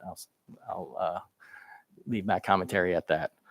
And so with that, we have a balanced budget. I think, overall it was a, pleasure for me to work with my colleagues to the left of me, Dr. Bedell, the board, county executive, county council, and staff. I think while this budget isn't as robust as we've had the last couple of years, reading the headlines of some other jurisdictions, I'm extremely thankful of where we find ourselves today on June 18th. And so with that, Mr. President, we'll happy to answer any questions. Ms. Shahan. So at the appropriate moment, I have a motion, but ahead of that, I do have a couple comments. I am delighted to see that at least 4 members of the county council who voted for the actual full budget sought to restore the virtual tutoring and homework help. So I can't tell you how many parents have reached out to me about the wonders of this program. If for those of you who don't have teenagers yet, buckle up, because they don't always want to hear the answer from their parent, but instead would much rather hear it from a teacher or ask questions of a teacher. And the amount of tension these programs have diffused is can't be measured with existing science. So I'm just really grateful to see that. I'm grateful to see the teachers restored to help alleviate overcrowded elementary school classrooms. There are quite a few in District 5.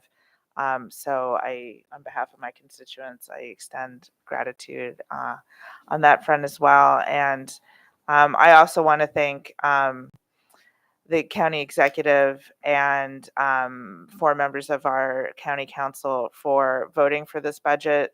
I understand that more than that voted for amendments, but it doesn't really matter unless you vote for the whole thing, because that's where the rubber hits the road. And so I'm just grateful to those 4 members. You know who you are. And thank you. At the appropriate time, I do have a motion. Thanks. Ms. Corkadell. Ms. Corkadell. Thank you. I wanted to first thank Mr. Stansky and his staff and Dr. Bedell and his team being able to navigate a very challenging budget year. I had originally not voted for what we had sent over for reasons that I had stated during that meeting in February. But I do recognize the need to for us to be operating under a budget that is going to carry us through for the year. I'd like to see some additional adjustments. I just want to say I still have concerns about the special education cuts. It's not so much about always filling the seat, and we're talking about small quantity numbers, of course, but also making sure that we have the availability to meet that need. That need is an absolute requirement, not just morally, but legally. Federal, state levels, we have to oblige by that. I do have a concern about that still, as well as the healthcare funding request that was reduced by greater than 50%.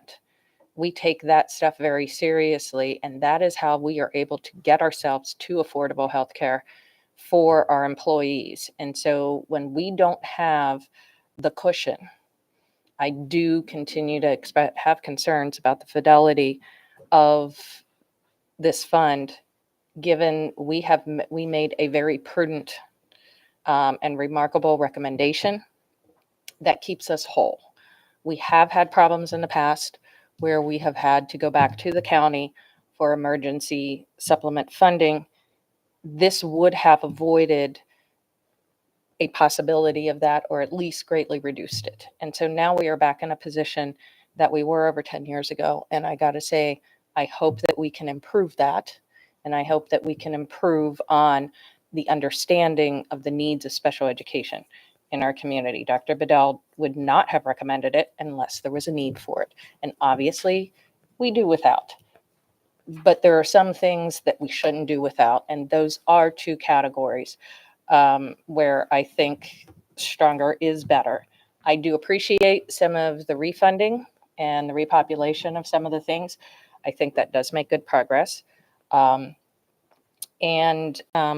I'll just say, considering all of our transportation issues, I was a little disappointed that we couldn't at least out of those 9 get a couple into those alt vehicles. Those alt vehicles serve our homeless students. They serve our students who have very specific needs. And it also gives us the ability to allow a diverse group of people to access certain programs and career paths that they otherwise would not have that opportunity. So I hope as we move forward that we will consider advocating for some of these things. I do not think it is an insult to ask to remind our funders what the priorities we have and why they are there. And special education was one of the priorities of this board. And I do not think it is discrediting to suggest that we take a further, deeper look into this next year. But I do know that it's a Herculean effort, and we do need to toe the line because our revenues are starting to shrink. And so that may continue. But I will say on a good note, though, compared to the other districts, I think at least many of our who's in attendance tonight, employees recognize that, you know, some of our districts were having to possibly reduce positions, and we were in a position to get some more. So from that perspective, I am very grateful, as well as for the ones who recognize that this transition of blueprint and some of the modernizations that we need to do to meet the needs are going to require us to have to make adjustments and transitions of dollars. So I appreciate everyone's effort and understanding, because it will take us to a better place. And that will be profitable for all of us and ensure our fidelity for many years to come for our students, because that's what we're here for. Not for partisan stuff or discussing votes of bigger budgets. The only piece of the budget I'm concerned about is the education. And that's where my business is. So I am grateful that we have a budget that we can operate under. Again, thank you, Mr. Stansky. And yes, I'm going to join you in not commenting on the pre-K. I think I've said enough about that on this month. Dr. Tobin. There'll be more about that. Thank you. Thank you again, Mr. Stansky. Thank you to your staff. This was a challenging year in a number of ways. And I will add both my thanks for the fact that, as been noted, we're in somewhat better shape than a number of other districts around us, but also my concern that we have needs, very real needs. Dr. Bedell has spoken a lot about these as his priority, both special education and gifted and talented. And while this district has been remarkably adept over many years at managing with a remarkably low level of funding, I think it's fair to say that the price of that has too often been, of necessity, navigating down the middle rather than emphasizing the full spectrum of our students' needs. And so I will continue my advocacy for, as I've said, the real cost of education, and for every student to belong, to grow, and to succeed means that we must do more than just make do. And so I hope things continue on an upward trend for next year. But in the meantime, I want to thank everybody who worked very hard to bring this budget together and get us in a place where, as has been noted, we can move forward, and hopefully some stronger days will come. So thank you. Thank you, Dr. Tobin. So if I could summarize Ms. Schallheim, Ms. Corkadell, and Dr. Tobin, that would be what I would say right now. So having said that, thank you so much, Mr. Stansky, Dr. Bedell, my fellow board members, county executive, county council members, everyone that's advocated for our students. We're in a good place. So thank you, Mr. Stansky. I think we need Ms. to. Schallheim. Yes. So I move to adopt the budget as struck by the county council. Second. We have a motion. We have a second. Any discussion? Seeing no lights. Ms. Howe. Mr. Lynn, Aye. Ms. Frank, Nay. Dr. Tobin, Aye. Ms. Ellis, Aye. Ms. Corkadell, Aye. Ms. Schallheim, Aye. Ms. Dent, Aye. Mr. Silkworth. Aye. 7-1, motion passes. Thank you. Well, moving on to item number 7.11, our fiscal year 2025 capital budget adoption. Thank you, Mr. President. The superintendent recommends that the Board of Education adopt the county council approved FY 2025 capital budget as presented, and we will have Dr. Heiser and his staff to present. Good evening. Thank you. For the record, Bill Heiser, Chief Operating Officer, and I'm joined by my colleague, Kyle Roof, Director of Facilities. Thank you. President Silkworth, Vice President Frank, members of the board, and Dr. Bedell. As you know, the County Council approved the FY 2025 capital budget on June 14th. And they did that and with only one amendment that you see before you, and there's only one change from what you've seen before, and that is in BOE priority number 10, school bus replacement. That was an increase up to $3.32 million, and that was an increase of $1.32 million. And the reason that increase is because our school system was awarded the EPA grant for clean school bus so that we can electrify our school buses and build an infrastructure over time. And so we're pleased about that addition, and we're grateful for the work of Mr. Roof and his team in terms of building this capital budget, and we're pleased that we've arrived here tonight. With that, I turn that back over to you. Thank you, Dr. Heiser. Ms. Shahan. Yes, just one question, just jog my memory, please. Line item number 12, BOE project and program planning. What is the impact of not having that line item funded? The impact of not having that line item funding was that it would limit our ability to pre-plan doing feasibility studies before fiscal constraints kicked in. So normally we would present an ed spec in April. With this funding, we would be able to, after that ed spec is approved, jump right into feasibility planning rather than waiting until July. Oh, okay. So it would have given us a couple more months in the design and construction cycle, but we've lived this way for a long time. I don't see it impacting us. We build this into our construction schedules. Okay. All right, great. Thanks. And at the appropriate time, I have a motion. Thanks. Okay, Ms. Corkadell. Just to follow up to Ms. Shahan's comment, just a quick question.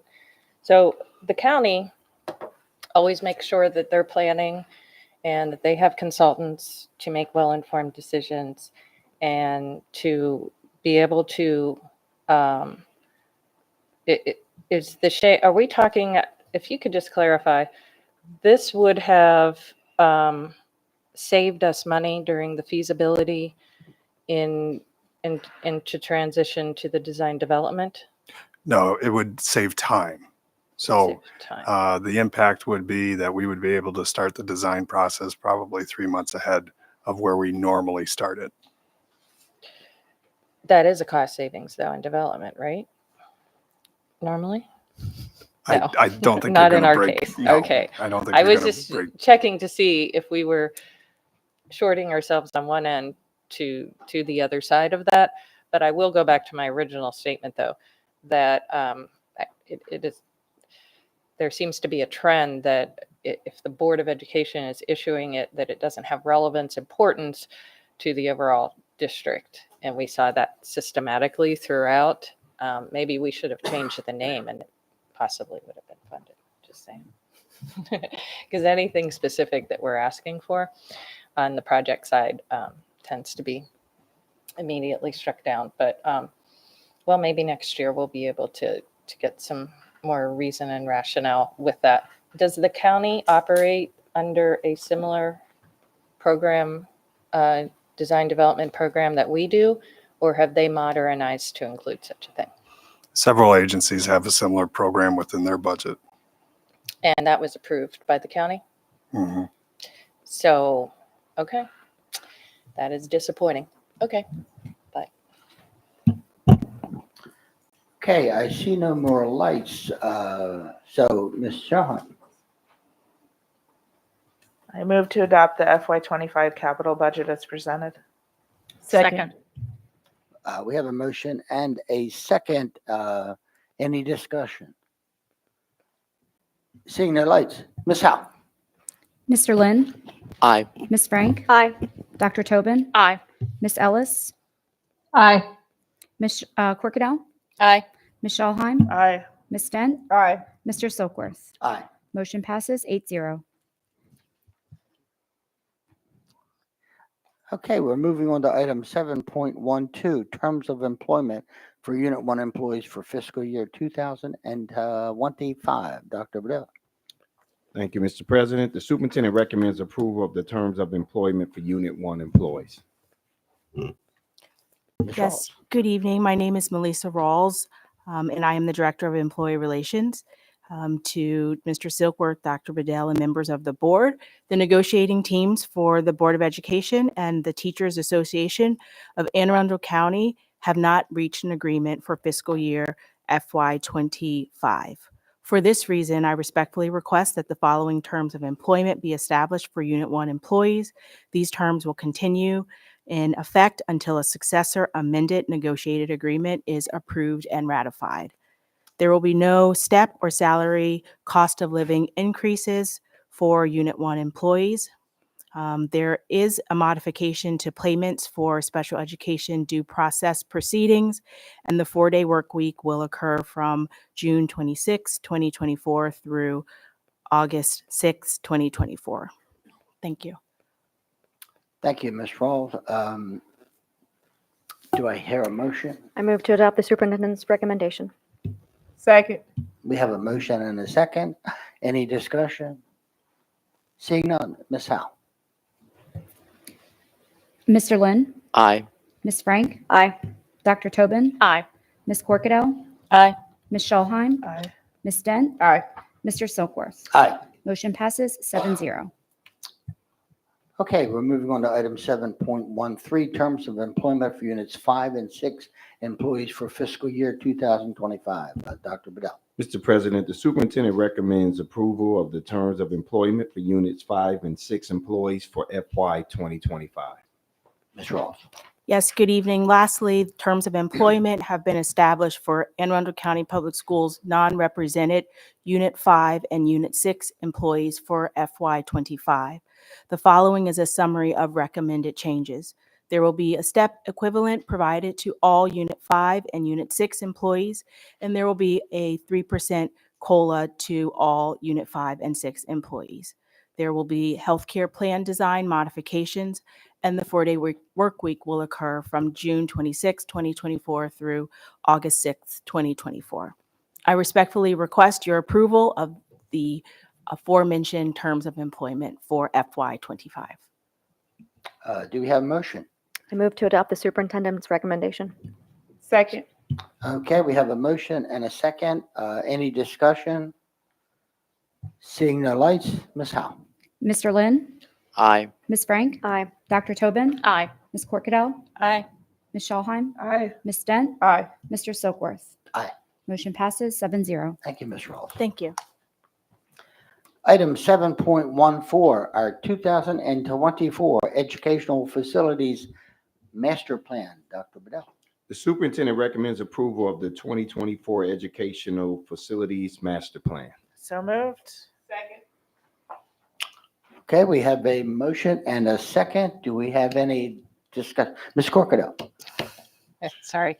I did have just a quick clarification on the feeder system summaries as they relate to enrollment. I presume, I just want to make sure my presumptions are correct, Dr. Bedell, that the bump that we saw in kindergarten and pre-K and this other feeder system that occurred between 2021 and 2022 was in part because of the expansion of Carrie Whedon, that because we uploaded Carrie Whedon folks, because we saw a really big jump between that and have since started to stabilize. And I was just wondering if that included our early childhood education, because it does include Carrie Whedon in the feeder system. Or we just have a really, really big kindergarten this year. You said in what Or year? in a couple of years. So 2020 there was a what did you say? big jump, yeah, between 2021 and 2022, there was a very marked increase of almost 100 students in the kindergarten and pre-K. And so I thought that was when that we may have been expanding. And then this year we saw 23 increase, but we're on the rise and staying hot on the rise on there. And I was just wondering if that's a true enrollment trend or a expansion of our pre-K. Yeah, so maybe you all have the answer to this one, but if not, we can go and find it. I can tell you right now, I don't have an answer to what happened in 2021 enrollment, but so. Well, no, I can- mean, we see these every year, but I'm just saying, like, I know that we were adding seats there at Cary we are Wheaton. because of Yeah. So I just wanted to make sure that that is the majority of this and it's not a whole bunch of new kindergarten kids on the rise. If you all I'm just have an curious. answer, that's fine. I'd have to get back with you on Yeah. specifics. Okay, yeah, but, it wouldn't change my vote. I was just curious because you see this big number and it's, highlighted in red. And it kind of jumped out at me. Yeah, Because everything else is like, it's happening, but it's moderate and we're stabilizing. And I expect that when we conclude our redistricting, we'll really look good. But I was just curious about that because there is limited space in all of those schools down there. So Right. I just was checking Okay, in on thank that. you. So I think we do have a motion and a second. Is there any more discussion? Seeing no more lights, Ms. Howe. Mr. Lynn? Aye. Ms. Frank? Aye. Dr. Tobin? Aye. Ms. Corkadell? Aye. Ms. Schallheim? Aye. Ms. Dent? Aye. Mr. Silkworth? Aye. Motion passes 7-0. Thank you, gentlemen. So I believe we have a bundle for item 7.15 to 7.18. Do we have a motion? Yeah. move the Yes, bundle. I do have a motion. Corkadell. Mr. President, thank you, Diane. I move that the board bundle items 7.15, 7.16, 7.17, and 7.18, all of which are third-party projects. Correct. Do we have a second? Second. Okay, we have a motion and a second. Dr. Bedell. Thank you, Mr. President. The superintendent recommends approval of the school third-party projects at the following schools: Broadneck Elementary, Old Mill Complex, Cape St. Clair Elementary, and Crofton Middle School. So moved. Second. Okay, we have a motion and a second. Do we have any discussion? Seeing no lights, Ms. Howe. Mr. Lynn? Aye. Ms. Frank? Aye. Dr. Tobin? Aye. Ms. Corkadell? Aye. Ms. Schallheim? Aye. Ms. Dent? Aye. Mr. Silkworth? Aye. Motion passes 7-0. Okay, item 7.19, Fort Smallwood Facilities, the BG right-of-way agreement. Dr. Bedell. Thank you, Mr. President. The superintendent recommends approval of the Fort Smallwood Facilities BGE right-of-way agreement. Okay, we have a recommendation. Do we have a motion? So moved. Second. We have a motion and a second. Any discussion? Seeing no lights, Ms. Howe. Mr. Lynn? Aye. Ms. Frank? Aye. Dr. Tobin? Aye. Ms. Corkadell? Aye. Ms. Schallheim? Aye. Ms. Dent? Aye. Mr. Silkworth? Aye. Motion passes 7-0.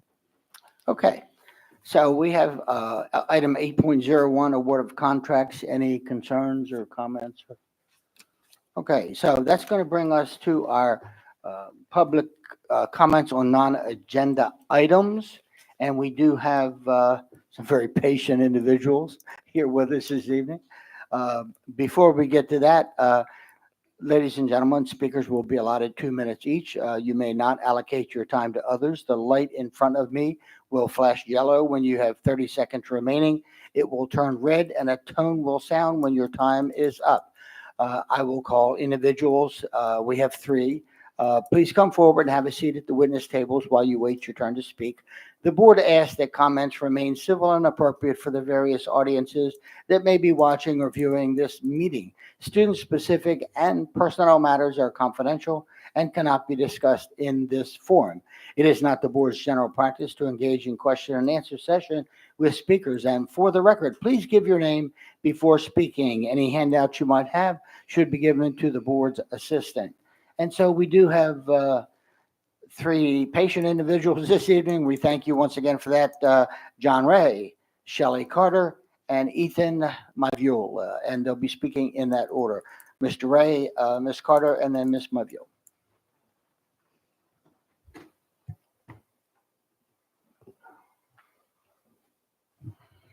Good evening. Thanks for having us. And though I referenced my son in this statement, I'd like to say this issue affects hundreds of kids. There are high school students in Anne Arundel County that have built and are in the process of building relationships with teachers, coaches, and other students. Those relationships did not happen overnight. They've taken 2 or more years to build and nurture. You've heard belong, grow, succeed. To accomplish that does not happen overnight. It takes years. It takes time, years, in fact. It is a process. My son's first 2 years at North County High School were spent building relationships so he can belong. Now it's time to grow those relationships so he can succeed. He is being forcibly denied the opportunity to belong, grow, succeed. He is not being afforded the same opportunity as other students, forced to start over somewhere he currently doesn't belong. So how can you expect him to grow and succeed? My son is being put at an immediate disadvantage with other students. He is being denied an equitable outcome because of where we live. Leaving my son at North County High School bears no burden to the county because he is a walker. But sending him to another school bears an untold burden to him. Mr. Silkworth spoke a few weeks ago at my oldest son's North County High School commencement ceremony. He talked, his main topic was relationships built in high school. How can a student succeed when you start the process over in 11th grade? When building these relationships takes years, and you are not part of the community you are being sent to school to. As a precedent, I'd like to point out that when the new Crofton High School was opened, the school started with only 9th and 10th graders. They did not move incoming juniors and seniors, so why are we doing it here? I'd like to ask the board to reconsider their decision to allow juniors and seniors to stay at their current school if they choose, be given a choice. Thank you. Thank you, Mr. Ray. Ms. Carter. Thank you all. My name is Shelley Carter. My son Jacob just finished his sophomore year at North County High School, where I have also graduated. I have been actively involved in the PTSA at North County High School and engaged with my son's education since kindergarten. Jacob participates in the AVID program and sports at NCHS. I'm deeply concerned about the mental health of students transitioning to new schools this coming year. Moving them means adapting to new teachers, administrators, and peers, which can significantly impact their well-being. Despite assurances from AACPS staff about support, I haven't seen any help offered after the school year has ended. When will this support be provided? It should have been in place before their moves.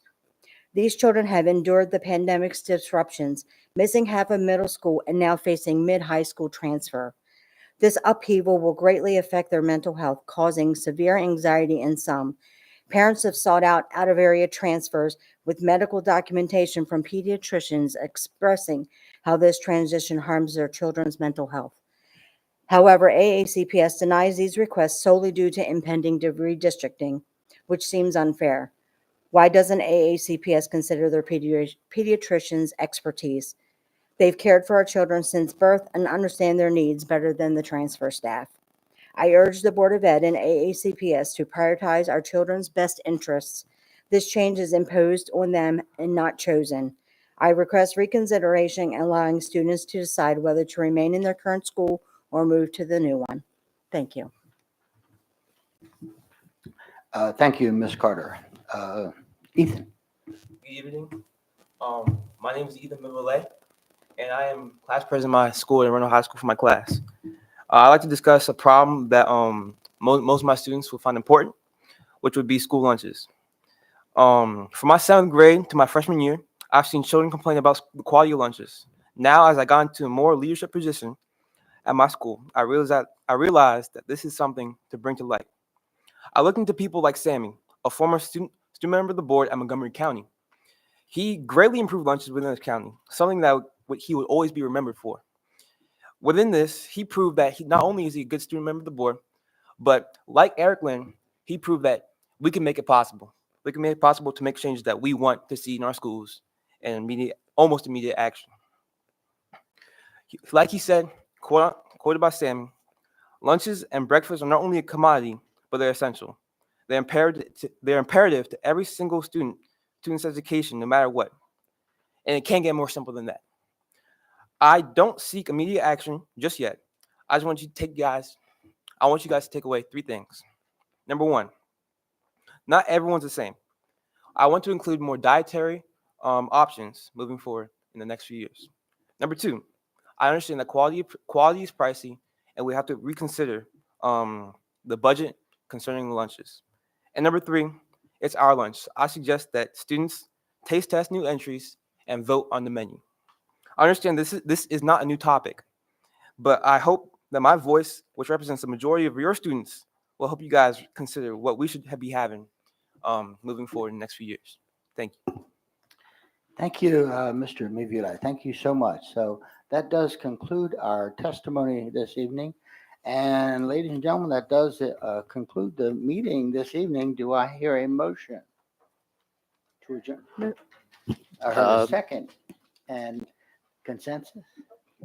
No, okay. Mr. Lynn? Okay. Motion to adjourn this meeting. Thank you, Mr. Lynn. Second. Okay, ladies and gentlemen, there will be a policy meeting on June 25th at 3 o'clock, virtual meeting. That's Tuesday. And the next meeting of the Board of Ed will be 10 a.m. meeting here in the boardroom, July 17th. That's a Wednesday. Thank you so much for being with us. Please stay safe, stay cool.